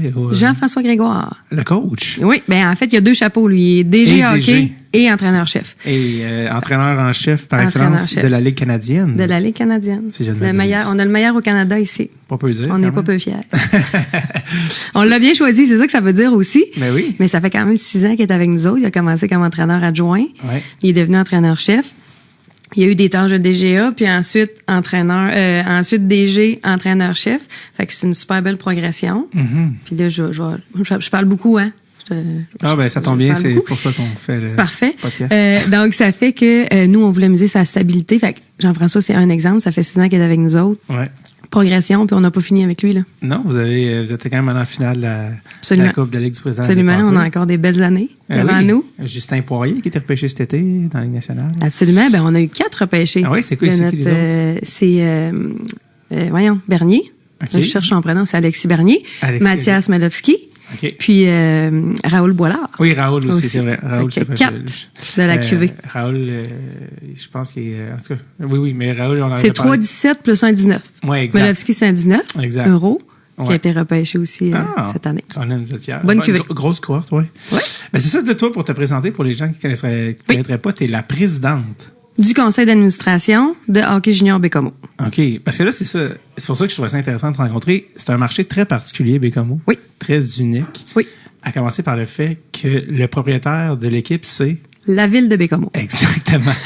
Parle-moi un petit peu de ça. Est-ce qu'il y a d'autres équipes dans le junior? Il y en a une autre qui est les Saguenayens de Chicoutimi, qui appartient aussi à la ville, qui sont constitués à peu près de la même façon que nous. Fait que dans le fond, légalement, la ville de Bécomo a dû se constituer un conseil d'administration qui s'appelle Hockey Junior Bécomo Inc. Mm-hmm. Fait que ça, c'est la compagnie de gestion de l'équipe qui mandate notre CA, Hockey Junior Bécomo, de gérer toute la patente. OK. Puis, c'est comme ça que ça marche. Qu'est-ce que ça implique, puis en quoi c'est différent d'une équipe? Parce que je sais pas s'il y en a d'autres aussi dans l'Ouest canadien ou dans le Canadien qui sont des petites villes qui... Parce que souvent, c'est les gros marchés, souvent, ils ont des propriétaires. Oui, les poches plus profondes. C'est ça la différence. C'est que dans le fond, nous, on est constitués en OBNL, donc on est des administrateurs. Ouais. Et pour ta gouverne, nous sommes tous bénévoles et volontaires. Donc, ce mandat-là, c'est bénévole? Absolument. Ah, OK. Absolument. Donc, on met beaucoup de temps parce qu'on veut que ça fonctionne, là. Ouais. C'est la même chose à Chicoutimi. C'est un OBNL aussi. Il faut être passionné, là, je veux dire. Oui, puis passionné, oui. Puis là, on va y venir certainement, mais tu sais, je connais pas vraiment le hockey. Moi, je suis pas là parce que je connais le hockey. Je suis là parce que je connais justement les OBNL, les organisations. Je suis gestionnaire dans la vie. Ouais. Fait que le Drakkar, c'est une business au fond, là. Oui, on le fait pour que ça marche. Ouais. On le fait pour que ça reste dans la collectivité. Fait que c'est une implication qu'on fait parce qu'on aime le hockey, mais on veut que ça demeure ici. Ouais. Parce que pour la ville, c'est exceptionnel d'avoir une équipe de hockey junior dans un si petit marché. Parle-moi, s'il te plaît, c'est-à-dire qu'est-ce que ça représente pour une communauté comme Bécomo d'avoir une équipe junior? Ben c'est un énorme, je dirais pour la ville, c'est un investissement, là. Mm-hmm. Bon, c'est sûr qu'ils ont acheté le club, ça a coûté des sous. Aujourd'hui, ça vaut beaucoup plus cher. Mais pourquoi on garde le club? Ben c'est parce qu'il y a énormément de retombées économiques qui sont liées avec ça. Tu sais, l'hiver, là, on dit aux restaurateurs, aux hôtels, il n'y a plus de Drakkar. Ça se peut qu'il y en a qui ferment, là, à travers tout ça. Carrément. Parce que, oui, c'est super dynamique. On a quand même 32 matchs, là. 34 l'an dernier. À partir de maintenant, on va en avoir 32. Fait que ça fait que Bécomo vit vraiment en fonction du Drakkar pendant tout l'hiver, là. Bon, à partir de septembre jusque-là, l'an dernier jusqu'à la fin mai, là. Ouais. Fait que ça fait que c'est un sentiment d'appartenance aussi, c'est une fierté. Bécomo pourrait pas se payer toute la promotion que le Drakkar il donne. Ouais. Tu sais, dans la dernière année, on était premier de la Ligue canadienne. Oui. Là, bon, selon les scouts, pendant de nombreuses années, t'es à peu près sûr que tous les amateurs de hockey ont googlé Bécomo pour savoir où c'était Bécomo. Fait que c'est une carte de visite pour la ville qui est vraiment, vraiment importante. Fait qu'on le fait pour ça, parce qu'on trouve que c'est important. On veut que ça demeure en ville. On veut que ça soit bien géré. Puis parce que ça fait partie de nous aussi, là. Tous ceux autour de la table, je te dirais, c'est des natifs de Bécomo. Ça, ça veut dire, toi, tu qui veulent que ça fonctionne. Oui. Ouais, c'est ça. Moi, je viens d'ici. Donc, il y a comme un sentiment de fierté de vouloir que ça fonctionne. Absolument. Est-ce que c'est déjà passé proche que le Bécomo perde le Drakkar? Ben en fait, la décision a été prise en 2010 de la ville d'acheter le club à des propriétaires privés parce que c'était privé depuis le départ. Ouais, c'est ça. Moi, j'avais lu que le fondateur, c'est un ancien des Nordiques, Marius Fortier, 1997, comme ça, Oui, c'est parti. oui, 97. Il y était 4 ou 5 propriétaires à ce moment-là. Ça a été privé. C'est pas facile hein, de garder à flot un club junior majeur avec le cycle qu'on connaît, là, d'à peu près 4-5 ans. Là. Parce que c'est ça, là, c'est junior, pas toujours des bonnes années. Là. Exact. En fait, c'est même que tu es condamné à, contrairement à une équipe professionnelle, par exemple, de repêcher, d'essayer d'aspirer aux grands espoirs, donc de vider tes choix, et donc ce qui fait que là, tu as quelques années à te reconstruire. Exact. C'est comme Exact. un enchaînement de cycles constant. En plein ça. Nous, ce qu'on souhaite, c'est justement bâtir l'équipe sur le repêchage, plutôt que se vider une année ou tout vendre, puis de recommencer à la base. Fait qu'on essaie là aussi d'avoir une certaine stabilité. De pas faire en sorte d'avoir des trop gros creux de vagues après avoir vécu des succès. À date, ça fonctionne, la façon dont on travaille avec Jean-François. Puis, évidemment, c'est toute son équipe qui fait ça. Là. Je sais pas. on se conseille, on a une planification stratégique qui nous amène là. Mais le travail est fait par l'équipe hockey, évidemment. Là. C'est-tu parce que, justement, un creux de vague dans un marché comme Baie-Comeau, ça ferait trop mal? Ça fait mal. C'est sûr que ça fait mal, mais ça fait mal à toutes les équipes. Tu sais, on a les chiffres, on se partage les chiffres à la Ligue là, de toutes les équipes. Là. Sur les 12 clubs au Québec, il y a 3 ans, il y en a 2 là, qui étaient rentables. Là. Carrément. Il y en a 12 qui ne l'étaient pas. Là. Donc, c'est des business, mais c'est des business qui demandent des investissements puis ou des privés qui ont les rangs assez solides, justement pour assumer des pertes de plusieurs centaines de mille, là, parfois une année. Là. Ouais. Puis de faire des gros gains certaines années aussi quand l'équipe va bien. Là. Ouais, mais ça reste que pour des propriétaires privés dans un petit marché comme chez nous, c'était plus difficile, d'où le fait que la Ville a acheté pour que ça perdure. Puis là, aujourd'hui, c'est pas remis en question. C'est sûr que c'est polarisant, le Drakkar. C'est pas tout le monde qui est dans l'aréna. Puis tu sais, les citoyens, parfois, ont l'impression qu'on augmente leur compte de taxes à cause du Drakkar. Mais ce que la Ville fournit au Drakkar en termes de subvention ou en tant que propriétaire, c'est 0,05% du compte de taxes. Là. Fait que c'est pas ça qui fait que les taxes augmentent. Ça fait partie de la même façon que la Ville finance le club de ski, le centre de ski, ou de la même façon que la Ville finance le centre des arts de Baie-Comeau. Est-ce que c'est quelque chose qui est dur à gérer, l'espèce d'opinion populaire de ça dépend. C'est quoi le sentiment des gens qui habitent Baie-Comeau? Parce que je sais que quelqu'un m'a dit l'autre jour, 15% des gens ont assisté l'autre jour à, je pense, aux rencontres. Tu sais, c'est un pourcentage vraiment élevé de la ville. Je sais pas si c'est vrai ou tu pourrais me corriger. Ben oui, parce que tu vois, on a un marché de 20 000 personnes. Évidemment, il y a des petites municipalités autour là, qui viennent se greffer puis qui viennent assister au match. Là. Mais quand on a 3 000 personnes dans l'aréna, c'est 15% de la population de Baie-Comeau. Là. À Québec, même s'ils sont 17 000, ils sont pas 15%. Fait que nous, on a les plus hauts taux d'assistance dans la Ligue. En termes de pourcentage de population qui participe. Mais ça reste que c'est 15%. Il y en a 85% qui sont pas là. Mais ces 85%-là, il y en a quelques-uns qui sont critiques. Puis c'est correct de critiquer. Là. C'est ça, la démocratie. Là. Par ailleurs, ce qu'on veut faire, on veut ce que les gens intègrent comme message, c'est un investissement. C'est payant pour la ville d'avoir un club. Il y a 60 villes au Canada qui ont cette chance-là. Ouais. Puis 12 au Québec. Il y a une liste d'attente. Il y en a plusieurs qui aimeraient ça être à notre place. Avoir une équipe junior. Absolument. Pour tout ce que ça amène aussi comme retombée, comme visibilité. Et on serait pas en mesure de se payer ça. Fait que c'est là où ça a déjà été plus polarisé. Je te dirais que ça l'est moins maintenant. Puis quand on a des bonnes années, comme on vit maintenant, on a une saine gouvernance, les gens peuvent le constater, le voir. L'équipe prend du mieux. Ben ça nous aide, évidemment. Puis ça aide à ce qu'il y ait moins de détracteurs. Puis à nous aider à aller de l'avant puis à se développer. Puis c'est quoi les différences dans les retombées entre quand vous êtes en haut de la vague, comme en ce moment, ou quand vous êtes en bas de la vague? C'est revenu autonome. Tu sais, la différence, ça va être ça. Là. C'est le nombre de personnes de moins dans l'aréna, donc qui consomment moins dans l'aréna. Et donc, c'est pour ça qu'on travaille de l'autre côté. Il y a toujours une bébête à deux têtes, là, une équipe de hockey. Tu as l'équipe hockey puis tu as l'équipe administration-opération. Là. Fait qu'on travaille fort pour que l'expérience partisan soit à son meilleur, pour que même quand l'équipe ira un peu moins bien, ben que les gens viennent quand même, qu'ils aient envie d'être là. Fait que, c'est de travailler des deux côtés, là, parce qu'un va pas sans l'autre. Là. C'est vraiment là-dessus qu'on travaille super fort. Toi, tu l'as dit, tu es une gestionnaire, mais c'est ça, tu fais ça dans la vie à temps plein, vu que justement, tu n'es pas payé pour le Drakkar. Pour qui tu travailles dans la vraie vie? Je travaille pour Hydro-Québec. C'est ça. Dans le fond, je travaille dans le domaine des relations publiques, affaires régionales. Mon titre, c'est chef relations avec le milieu pour les régions Côte-Nord, Bas-Saint-Laurent, Gaspésie-les-Îles.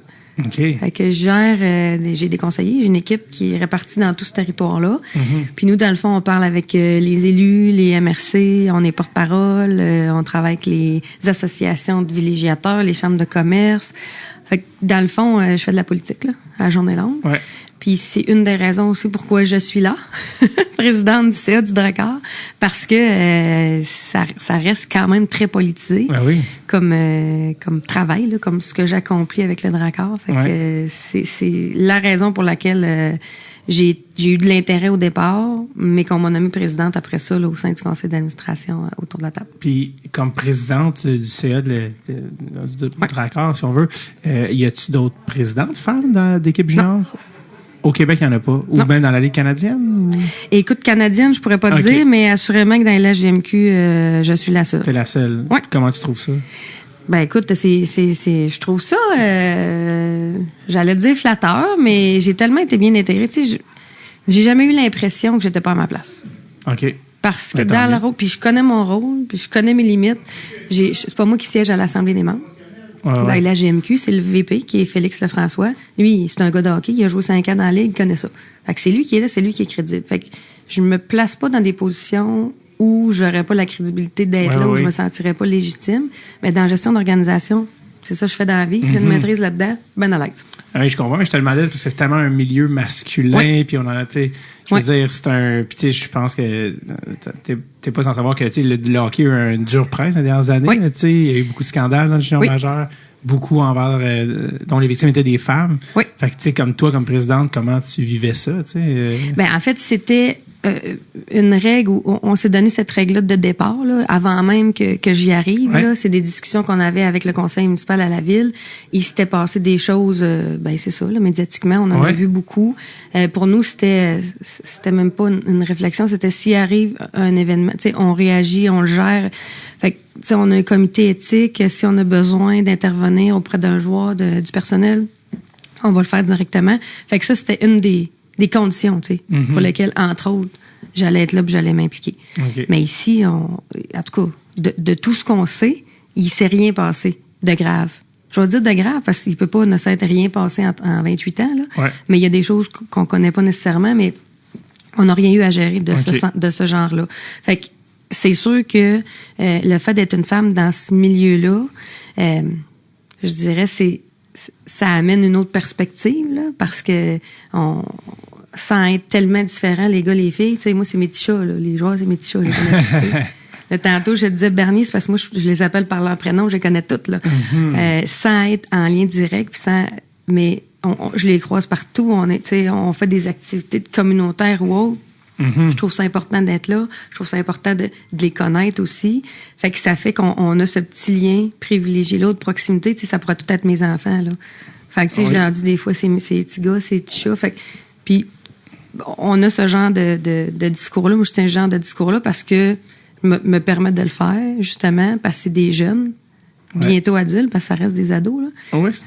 Je viens d'aller voir, puis je suis arrivé sur le bord de la glace, puis j'ai dit à Jordan qui s'occupait de me faire visiter, j'ai dit c'est vrai, c'est des enfants. J'oublie tout le temps, mais c'est vraiment des jeunes. Oui. Puis tu sais, il y en a plusieurs qui arrivent à 16 ans là, et c'est la première fois qu'ils partent de chez eux. Nouvelle école, ça parle français, tu sais, ils vivent toutes que des hauts et des bas. Puis c'est des grandes étapes pour eux autres, fait que le fait de les mettre dans un petit cocon là, parce que c'est ce que ça fait le petit marché aussi là. Ça fait qu'on s'occupe d'eux autres, les gens les connaissent, ça fait que à l'école, on s'en occupe bien aussi. Dans le fond, ils ont cette proximité-là, puis cet accompagnement-là plus personnalisé qu'on peut leur amener. Tu sais, ils se promènent dans la ville, tout le monde les connaît, là. Peut-être pas tout le monde, mais plusieurs personnes.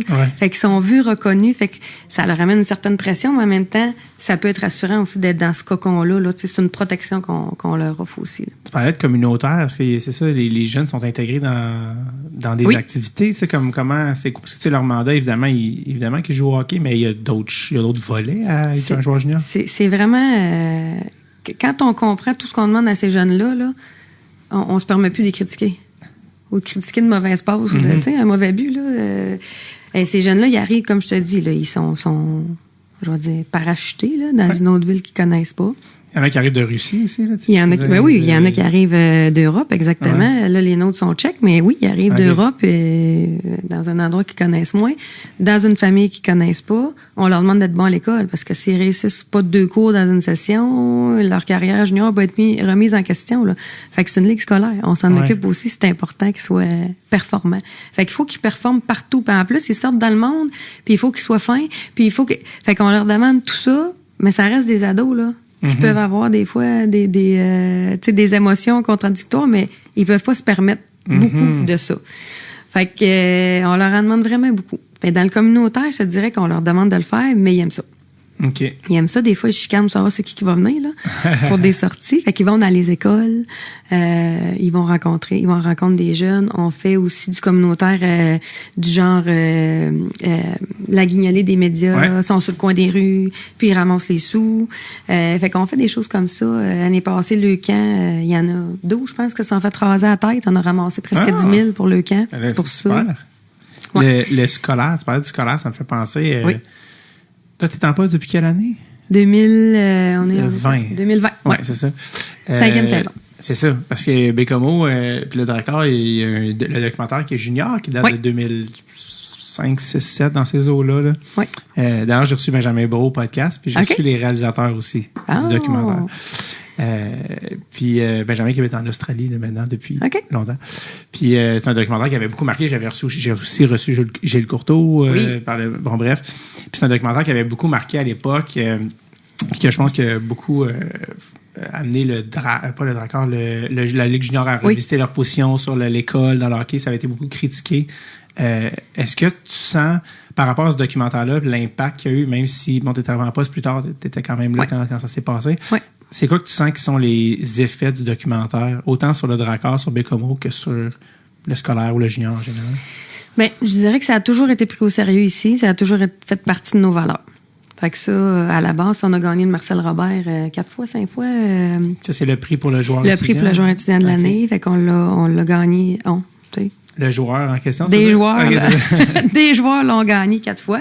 Ça reste que c'est l'organisation. Comme je te disais, c'est super important. Est-ce que ça a changé? C'est sûr que la Ligue a pris un virage assez important à ce moment-là aussi pour que ça devienne une Ligue davantage scolaire. Mm-hmm. Tu sais, il y avait des histoires de poursuites ailleurs puis et autres là, en lien avec les payes versus les bourses d'études. Fait que c'est vraiment des bourses d'études qu'on offre aux joueurs. Puis c'est très peu connu, mais les joueurs, une fois qu'ils ont terminé leur carrière junior, on paye leurs études jusqu'à la fin des études là. Oui, pour les études des universités canadiennes, si je me trompe pas, c'est ça? Oui. C'est ça. Oui. Ben malgré que ceux qui font les 12e degrés au-dessus des maritimes ou ailleurs, là, on paye quand même tous les frais de scolarité, les livres, ils ont des tuteurs. Fait que tout ça, là, c'est aux frais de l'équipe jusqu'à la fin de ses études, là, même s'ils ne jouent plus dans l'équipe. Là. Okay. Fait que ça, c'est vraiment un avantage, je pense, pour ces jeunes-là, parce que c'est pas tout le monde qui va jouer dans la LNH, on le sait, là. C'est pas tout le monde qui va poursuivre sa carrière dans le hockey. Le pourcentage de joueurs juniors qui va jouer dans la Ligue nationale. Je pourrais pas te dire. Moi ce que j'entendais, c'était 1%. Ça fait du sens. Tu sais, si on regarde, là, depuis qu'on existe, là, c'est moins de 1%, là. Des joueurs qui ont joué dans la Ligue nationale. Donc, c'est un petit tu peux aller chercher un bac après, ben oui. Mais peu importe le diplôme, ce qu'on souhaite quand ils sortent du junior, c'est qu'ils aient diplômé. Secondaire, tu sais, il y en a certains qui vont faire des études plutôt professionnelles. Oui, des DEP. Un DEC. Fait que ce qu'on souhaite, c'est qu'ils diplôment pour qu'ils puissent après ça aller vers un autre niveau. Mm-hmm. Fait qu'on les accompagne vers cet objectif-là tout le temps où ils sont avec nous autres. Est-ce que tu sens que les jeunes qui jouent dans le junior en 2024 ont peut-être plus une conscience scolaire que ceux qui jouaient il y a 10, 15, 20, 30 ans? Je pense que oui. Il y a une plus grande conscience de justement de.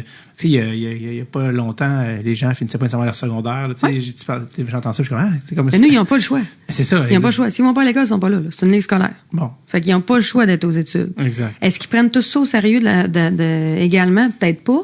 Mais on les pousse tellement, puis le tuteur les suit tellement, notre conseiller pédagogique, que ils n'ont pas le choix de réussir. Parce que comment ça fonctionne, justement, quand tu dis conseiller pédagogique, comment ça fonctionne, justement, à l'interne de ce côté-là? Ben, nous, on paie quelqu'un pour les accompagner. Puis ça, c'est dans toutes les équipes, là. OK. Ça, c'était pas comme ça, justement, avant? Ben, nous, on a toujours eu Ok. quelqu'un pour accompagner le scolaire. Ok. Fait que je peux pas te dire les autres équipes, mais ça a toujours existé chez nous. OK.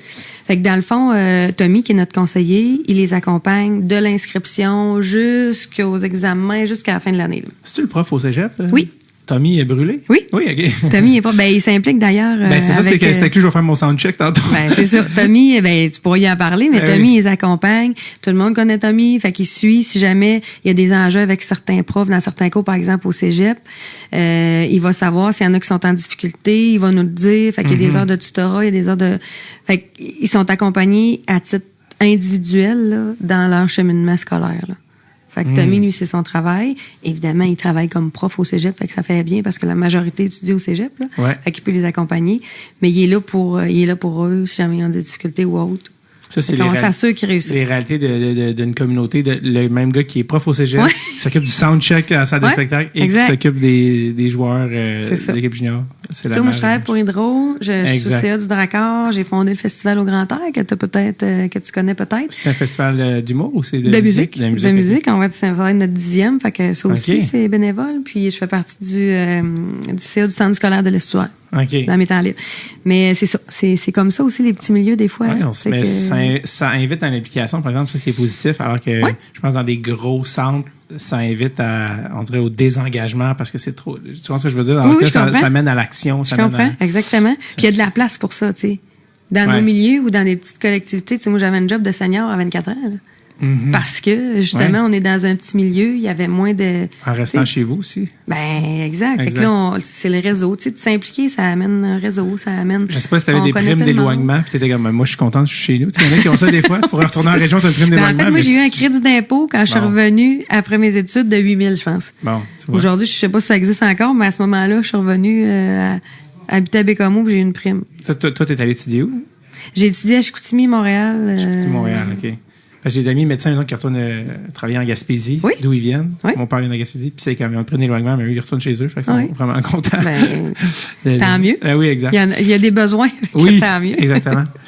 Il y a une affaire par rapport à Bécomo qui m'a toujours fasciné aussi, Ouais. c'est sûr qu'on est loin des fois des grands centres, tout ça. Fait que je me demandais, c'est un défi aussi pour Bécomo, le voyagement. Je veux dire, quand vous jouez contre Absolument. Cap-Breton, Oui, allez- Ben, oui. comment vous y allez-vous? En autobus? oui. Sacrément.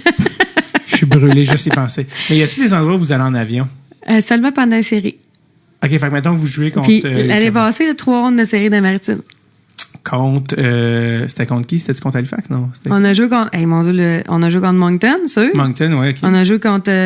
contre qui on a joué? Hey, tu vois, j'ai déjà oublié. C'était C'est pas pas les drôle. Charlottetown, non? Highlander, oui. Il y a les Moussettes L'hôtel, d'Halifax. je suis pas fine. Hein? Il y a les Screaming Eagles de Cap-Breton. Puis, Tu m'en braille. ouais, c'est ça. Brian va le savoir, Fait lui. que dans le fond, c'est pour les séries, vous avez un avion. Pour les séries, Ok. oui. Ben dans le fond, on voyage en avion. Ça, c'est- La Ligue paye une partie de ce transport-là, Ok. c'est-à-dire le surplus de ce que ça nous aurait coûté si on y avait été en autobus. Ok. C'est la Ligue qui absorbe ça. Ok. Tu vois qu'on est en série comme ça, ben l'équipe adverse embarque avec nous autres. Là. Pour Ah. on est joué ici, là. Dans l'avion. Oui. Ah, c'est drôle, ça. Oui. Fait que toi, t'es-tu dans l'avion? pour- Non, moi, Ok. non. Fait que là, J'étais allée aux séries, j'étais allée ici à Drummond parce que là, quand même, c'était plus raisonnable, mais ça reste que faut que je prenne des vacances pour aller voir l'équipe, tu sais. Parce que c'est pas ma job. C'est vrai. À temps plein. Déjà que Fait c'est que bénévole. c'est ça. Ah, oui, oui. Fait que oui, j'ai de l'intérêt, c'est sûr, à les suivre, mais quand c'est faisable. Et quand ils sont dans le même avion, là, puis qu'il y a Ouais. une rivalité, est-ce que ça se Ben, passe bien? Ça se passe toujours bien. OK. Je pense qu'ils sont, ben là, j'ai envie de dire, ils sont plus intelligents que nous autres dans la mesure, tu sais, quand on est partisans, tu sais, on Émotif. ésaillit les autres, là, mais Ouais. tu sais, eux autres, ça reste des jeunes de leur âge, ça reste des joueurs à qui ils ont probablement déjà joué dans une Jet 3 ou, tu sais, avec ou contre. Fait que, tu sais, à partir du moment où ils débarquent de la glace, c'est sûr qu'il reste une rivalité, mais il n'y a jamais eu de chicane, là, tu sais. Non, Il ça y a s'est pas rien battu eu, dans là. l'avion. Mettre 2 rangées de lait entre les 2 équipes, puis ça finit là, tu sais. Ouais, c'est Ça n'a ça. pas besoin d'être plus que ça. Ça reste des jeunes athlètes, tu sais, qui Ouais. veulent tous donner le meilleur puis gagner. Là. Ils veulent Ouais. tous la même affaire, au fond. Là, tu sais. Ouais. T'as-tu. Ben ça fait. Je suis aussi au podcast Mario Cicchini, qui est le nouveau président de la Ligue depuis pas si longtemps. Depuis que Mario est en poste, est-ce que tu trouves qu'est-ce qui a changé? Ben là, je sais qu'ils ont aboli les batailles. Oui. Mais je veux dire, de ton point de vue de présidente, en toi, c'est le nouvel air pour la Ben, j'ai très peu connu Gilles Courteau parce que quand on est arrivé, en plus, c'était la pandémie. Fait qu'on se débattait un peu là-dedans. Il a réussi à faire débloquer des montants, là, importants, 1,5 million par équipe, ouais. Okay. Pour justement nous permettre de passer à travers ces années difficiles-là. Fait que ça, c'est un super bon coup, mais c'est ce que j'ai connu de lui. Maintenant, j'ai rencontré Mario assez tôt. Mario, c'est un gars qui vient des médias aussi. Fait que, tu sais, on a un bout de parcours semblable, ce qui fait qu'on jase pas mal de plein de choses. Mario, super accessible. Il est venu nous voir 2 fois l'année dernière. Tu sais, il est à l'écoute des équipes. Puis il amène aussi tout un aspect de partage. Tu sais, je te disais tantôt, là, il y a des équipes qui font pas leurs frais, là, mais ça, on l'aurait pas su avant, là. Mm-hmm. Maintenant, on se partage toutes les données entre nous. On n'est pas en compétition, là. En fait, on est en compétition, c'est à la glace. Ouais. Mais administrativement, on n'est pas en compétition. Fait que si on peut s'aider, pourquoi ne pas le faire? Mm-hmm. Fait que là, on sait les autres clubs. Maintenant, après chaque match, ils ont vendu pour combien? Combien ils vendent la poutine? Combien ils vendent? Mm-hmm. Fait que là, on est plus en mesure, après ça, de se baliser aussi. Ouais. Puis quand on fait des augmentations de prix, comme on a fait, nous, l'année dernière, on a acheté tous nos prix. Le billet, resto, bar. Ça faisait des années que ça n'avait pas été fait. Fait que tu peux te douter qu'il y a eu une pas pire augmentation, là, ouais. en lien avec ce que ça nous coûte. Ben, on était en mesure d'expliquer aux gens, écoutez, oui, on a augmenté nos prix, mais on reste quand même dans le dernier tiers de la ligue, là, en termes de prix, là. Fait qu'on n'exagère pas, c'est juste que là, fallait vraiment se mettre à niveau. Fallait le faire. Ouais. Ça avait longtemps que ça n'avait pas été fait. Puis là, est-ce qu'on en a profité parce que c'était une bonne année? Oui. Mm-hmm. Mais c'est pas nécessairement en profiter sur le dos des partisans, mais fallait le faire à ce moment-ci pour pas que je te mène dans une année où c'est plus difficile, où là, tu augmentes tes prix, ben là, tu te nuis encore plus. Ouais. Fait qu'on avait une bonne année. On sait qu'on en a d'autres à venir. Fait que ça, c'était le moment pour nous, parce que au final, tout ce qu'on veut, là, c'est que l'équipe reste. Fait que pour ça, ben, faut qu'on soit rentable. Puis on veut pas faire porter tout le poids financier sur les partisans. Fait que c'est pour ça qu'on va chercher des partenaires, dont d'ailleurs Alcoa qui s'est joint à nous pour 5 ans. Fait que là, on n'est plus au centre Anu Leonard, on est au centre sportif Alcoa. J'ai vu ça. Fait qu'Alcoa est avec nous autres pour les 5 prochaines années. Fait que ça nous permet de se sortir un peu la tête de l'eau, de faire en sorte que tout le poids de l'augmentation des dépenses va pas ses partisans. Mm-hmm. Qu'on est capable de se développer un peu plus aussi. Parce qu'évidemment, on est bon, mais on veut être meilleur. Ouais. On veut faire des grandes choses encore, là. Mais pour ça, ben, tu sais, ça prend de l'argent. Prends des sous. Il y a combien de sièges ici? Assis 2700 quelque chose. Okay. Puis la capacité totale, c'est 3042. Quand on accepte les spectateurs debout, là. OK. Puis des détenteurs de billets de saison? Hey, là, on bat des records, là. Oui? Là, on a 1450 détenteurs de billets de saison. Fait que là, il y a plus de la moitié des sièges qui sont occupés par des détenteurs de billets de saison. Ça, c'est une super nouvelle. Ouais. Puis ça, on a réussi à faire ça parce que on a fait une petite action marketing qui était pas pire. C'est qu'à la fin de la saison dernière, on a lancé cette promotion-là. Si les gens achetaient leur billet de saison pour cette année, il y avait accès au billet de la finale. Fait qu'on en a vendu 455 comme ça. Wow. Billets de saison. Ça, c'est vraiment super. Mais là, ces gens-là qui ont choisi d'être avec nous autres, il faut qu'ils restent. Ouais. Fait que là, c'est dans le comment, on les soigne bien, puis on fait en sorte, ça prend un bon spectacle à la glace, ça, c'est la base. Mais après ça, autour, comment on fait en sorte que les gens aient envie de rester? Ben là, c'est toutes les promotions qu'on a lancées. T'sais, le jeudi, c'est les étudiants à 5 $. Le vendredi, on va avoir un DJ, puis la bière est à 2 pour 1 après le match. Le samedi, on va avoir un drink spécial avec la distillerie North Shore, qui est un de nos partenaires. Puis samedi, les hot dogs sont à 2 $. Fait que là, on essaye de faire en sorte que les gens soient là. Fait que ça, c'est une genre de promo. Puis on a plein de matchs thématiques. Le match d'Halloween des super-héros, de Super Mario, la fête de Snorri. Fait que c'est sûr que quand on fait des choses pour les familles aussi, les gens répondent présents, sont là. Ouais. On remplit. Fait que c'est super parce que les petits qui viennent puis qui aiment ça au Dracor, ben ils vont continuer de venir quand ils seront plus grands. Fait que tout ça fait partie des stratégies marketing qu'on met en place pour que les gens soient là, aient envie d'être là puis de nous suivre aussi longtemps que possible. Tantôt, on parlait de Bécomo. Moi, ça m'a fait penser à le Dracor. Ben ça, c'était avant que tu arrives, mais c'est le Dracor qui avait repêché premier au total, Nathan McKinnon, qui est devenu une superstar nationale. Nathan vient de Halifax. Puis, en tant que joueur vedette, il a dit « Ah non, mais j'irai pas à Bécomo, j'aimerais ça, je veux rester dans mon coin. » Et le Dracor a dû échanger ses droits en échange de choix. Puis, l'année d'après, le Dracor était en finale, d'ailleurs, tellement qu'il avait reçu de pièces dans l'échange. Est-ce que c'est un défi réel, justement, d'obtenir des joueurs vedettes dans des marchés éloignés? Parce que, tu sais, les Crosby de ce monde, les Rimouski, les Remparts, vont avoir, évidemment, c'est des clubs aussi qui ont des poches profondes, mais ils vont avoir plus de facilité à attirer ces noms-là. Est-ce qu'il y a comme une frustration, des fois, de dire, ben là, on peut pas jamais... Ben, je te dirais qu'avant, oui. Moi, depuis que j'étais en poste, c'est pas arrivé qu'on se fasse dire non. OK. Je te dis pas que c'est à cause de moi, là. Vraiment pas. C'est juste que... Julie, OK, laisse faire, je vais y aller. Ils ont peur. La donne a changé, mais je pense qu'il y a aussi le fait que, tu sais, par exemple, il y a 3 ans, on est allé chercher McDonald's, qui est un gars du Nouveau-Brunswick, qui a tellement aimé ça ici, en a parlant bien, on a repêché son frère. Tu sais, des joueurs des Maritimes, là, on en a plein. Tu sais, première ronde l'année dernière, 6 mois, c'est un joueur de Terre-Neuve, là. Mm-hmm. Il est avec nous autres, puis il est heureux, là. Il est bien là. Fait que je pense qu'à un moment donné, il y a une histoire de bouche à oreille aussi. Puis il y a le fait qu'il y en a qui voudront pas aller dans plusieurs marchés, mais on n'entend pas, moi, je vais pas à Bécomo, puis je vais partout ailleurs. Tu sais, ils vont nous dire, par exemple, je vais pas dans un marché de lait. Mais je lui demandais justement, j'ai posé la question à JF hier, puis il me dit, je l'entends plus, là. Tu sais, s'il y en a qui me disent non, c'est parce qu'ils disent, je jouerai nulle part dans la ligue. C'est pas, je jouerai pas à Bécomo. Okay. Tu sais, cette année... Il y a beaucoup de jeunes qui auraient voulu prendre une place à Bécomo, là. On a vécu du succès, on va en avoir encore. Fait que c'est des bonnes années pour nous autres. Je pense que le fait aussi de se rendre à ces niveaux-là, puis d'atteindre, la finale, on aurait aimé ça gagner, mais d'atteindre la finale, ça fait aussi en sorte que ça démontre la faisabilité ou la possibilité que notre équipe se rende au bout, là. Fait que ça, je pense que ça va faire en sorte qu'il y en a de moins en moins aussi qui pourraient refuser de venir.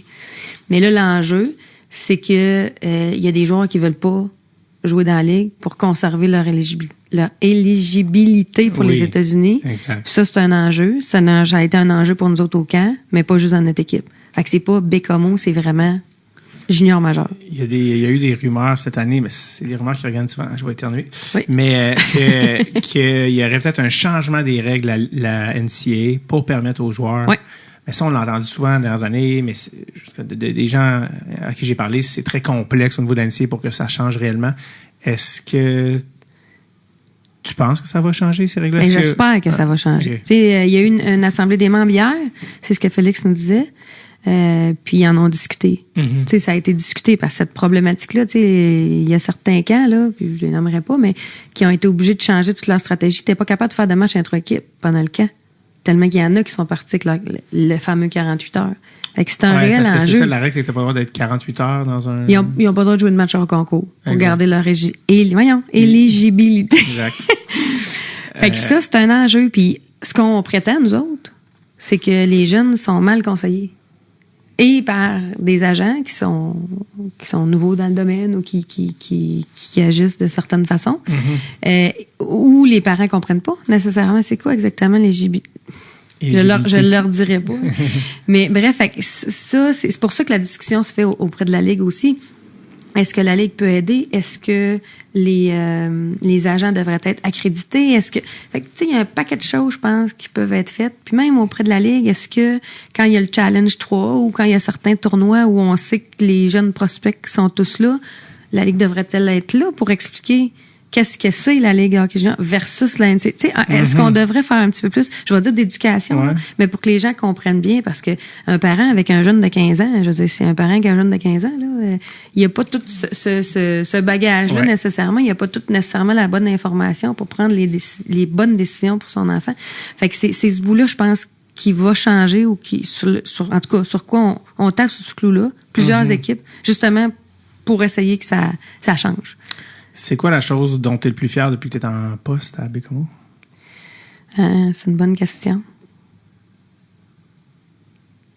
C'est vraiment une bonne question. Dire le mot éligibilité, n'est-ce pas? Réussir à le dire sur les coups, ouais. Je suis fière du fait qu'on était en progression, je dirais. Puis c'est parce que je suis fière de plein de petits succès qu'on vit au quotidien. C'est parce qu'on en vit plein au quotidien, là, qu'on n'annonce pas nécessairement ou quoi que ce soit. Là. Par exemple, de quelle sorte, par exemple? Ben, tu sais, l'équipe, quand on est arrivé en poste, l'équipe autant admin, bon, ok, c'était plus stable, mais tu sais, l'équipe admin, il y a eu beaucoup de roulements, ça a bougé beaucoup. Là, on a une équipe solide en place qui se tient, qui a des bonnes façons de faire, puis je te cacherai pas qu'on n'est pas le marché qui paye le plus, là. Tu sais, on a du monde qui s'est tatoué sur le cœur, là. On a des super bénévoles, là, qui font 20-25 heures semaine. On a plein de ce monde-là qui s'investissent puis qui sont encore là. Fait que pour moi, ça, la longévité puis le fait d'être en mesure de garder ce monde-là, ça en est des succès, tu sais. Je pense que ce dont je suis le plus fière, c'est que les gens aient conservé leur sentiment d'appartenance puis de fierté.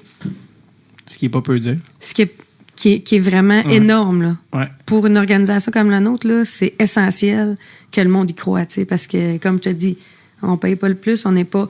Mais le monde est là pour les bonnes raisons, puis tout le monde est là avec son cœur. Puis ça paraît, là. Ça paraît parce que les gens viennent émotifs vite quand on parle du Dracor. Ouais. Autant ceux qui nous donnent un coup de main que ceux qui sont dans les estrades ou ceux qui ne le sont pas. Mais c'est sûr que ça amène énormément d'émotions. Fait qu'on peut travailler là-dessus. Tu sais, c'est positif aussi, là. C'est pas juste négatif, là. Tu sais, c'est pas juste du chiolage, là. Tu sais, ça peut être super positif comme ça. Que le monde s'implique, sont là, puis ils croient, là. Tu sais, si tu venais à Bécomo en temps de série, tu saurais que tu es à Bécomo en temps de série. Tu saurais que le Dracor est en série. Parce que les gens parlent de ça. Tu sais, on vend nos billets de série en 17 minutes, là. Tu sais, c'est quand même assez incroyable, là. Puis les gens sont là. Ici, c'est bruyant, ça n'a pas de sens, là. Tu sais, les autres équipes sont intimidées, là. À force, là. Tu sais, puis on le voit. J'ai vu des arbitres, tu sais, prendre des petites vidéos, là. À quel point ils trouvaient que ça n'avait pas de sens, là, tu sais. À quel point c'était fort, puis il y avait de l'ambiance. Fait que ça, c'est un plus pour notre marché, puis que ça demeure, puis ça reste dans le temps. Ben ça, c'est une fierté, là. C'est quoi ton plus gros défi dans le cadre de ta job avec le Dracor? Que ça continue de bien aller. Ça continue de bien aller parce que c'est cyclique. Ouais. On a toujours des surprises. À chaque année, on a des surprises, évidemment. Des bonnes, des moins bonnes. C'est de pouvoir continuer de le faire avec toute la légitimité aussi qu'on nous laisse en tant que conseil d'administration. Les gens nous font confiance. On est en mesure d'avancer comme ça. Fait que je me souviens plus de la question. Oui, c'était sur ton plus gros défi, en fait. Mon défi, c'est que ça continue de bien aller. Exact. Et puis, y a-tu un objectif, quelque chose que tu aimerais accomplir? Moi, je voudrais lever la coupe. Moi, j'aimerais ça lever la coupe. Du président. Oui, et mais Memorial, la même, j'aimerais encore plus à Memorial. Mais oui, j'aimerais ça. C'est pas juste personnel, vraiment pas, là. Mais l'équipe a jamais atteint. C'est ça, de l'équipe, as-tu déjà gagné la Coupe du Président? Non. C'est ça. Non. Fait que ça, là, c'est pas pour Julie, là, tu sais. Julie, elle aimerait ça, mais je l'aimerais ça pour la ville, pour les joueurs, pour tout le monde qui travaille depuis toutes ces années-là. Bien, évidemment, pour les fans, c'est sûr. S'ils n'étaient pas là, il n'y aurait pas d'équipe, là. Mais ouais, ça, c'est quelque chose qu'on aimerait bien gros, que tout le monde aimerait bien gros. Mais garde. Autant au niveau hockey qu'au niveau... bien sûr, mais on travaille tout dans ce sens-là. C'est ce qu'on souhaite, mais il faut le faire de façon... C'est une saine gestion qu'on fait à travers ça, mais qui peut nous mener là, parce que c'est possible. Là. Exact. C'est possible. Mais il y a un paquet de facteurs, il y a un paquet de circonstances, je te l'apprends pas, tu connais ça. Mais c'est sûr qu'on travaille dans ce sens-là, puis c'est ce qu'on souhaite, puis on épaule notre monde pour tenter d'aller vers ça, puis pour vivre des succès, petits ou grands, là, puis individuels ou collectifs. Là.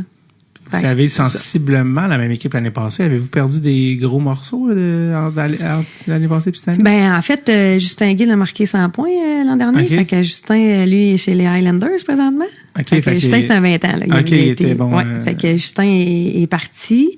Sinon, ben c'est sûr que moi, je vais dire, je les aime toutes. Moi. Fait que pour moi, c'est tous des gros morceaux qu'on a perdus. Là, mais là, ils sont sont pas mal tous dans des camps pro. Là, justement, ceux qui sont partis. Vieux, on a encore des super bons joueurs. Là. Nos vedettes, en tout cas, l'année dernière, avaient 17 ans. Là. Fait qu'ils sont encore avec nous autres. Les Raoul Boilard de ce monde. Raoul, Justin, Alexis Bernier. On a un jeune goaler super prometteur. Fait que, devant nous autres, là, on a un bel avenir. Là.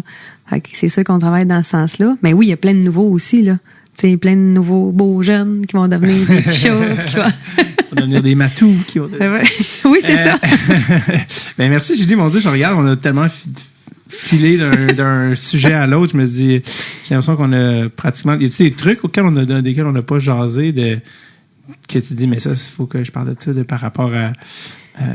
que ce soit, j'ai dit beaucoup de choses. J'ai dit beaucoup de choses, mais tu sais, il y a beaucoup de personnes depuis 28 ans qui se sont impliquées à tous les niveaux, là. Tu sais, au niveau du conseil d'administration, tu sais, la ville, tous ceux qui travaillent là-dedans, tu sais, staff hockey, les joueurs ambassadeurs qui reviennent, tu sais, nous voir, tout le staff. Tu sais, je pense à Mario Durocher. Mario est encore avec nous, il est déjà oui, là. c'est lui que j'ai parlé. Bon. C'est lui qui fait parce que c'est le premier que j'ai contacté dans les noms que je connaissais. Puis Okay. lui, il est pas sur place. Non. Mario, il habite en Estrie. Puis c'est lui qui m'a parlé autant de Brian, c'est un nom qui revenait, de toi, tout ça. Donc c'est lui qui m'a mené à toi, Mario. Bon, écoute. Donc voilà. Mais c'est des gens qui sont là depuis de nombreuses années. Puis tu sais, je le ramène souvent là, mais personne ne fait ça pour l'argent là. Mm-hmm. Tu sais, tout le monde est là de cœur pour réussir. Je pense à Pat Bosch qui est revenu, qui a déjà été entraîneur adjoint ici, qui est revenu puis dit moi je viens finir la job là. Tu sais, son intention là, c'est de gagner. Tu sais, il veut venir. Fait que les gens sont là pour les bonnes raisons. Super. Fait que c'est pour ça qu'on vit ces succès là puis qu'on va continuer d'en vivre. Ben, bravo, Julie, pour la job que vous faites. Je sais c'est quoi. Mon père vient d'une petite ville en Gaspésie, fait que je le sais c'est quoi s'impliquer, devoir mettre les bases et que tout le monde mette la main à la pâte. Ouais. Puis c'est le fun de voir ça. Puis surtout que personne ne peut dire qu'il le fait pour l'argent. C'est vraiment par passion, puis pour le Dracor, puis pour la ville, pour le hockey. Donc, lâchez pas. Merci puis beaucoup. Je te souhaite la coupe, que ce soit celle du président, la Memorial, la première dans l'histoire du Dracor. On se la souhaite. Merci encore. Merci.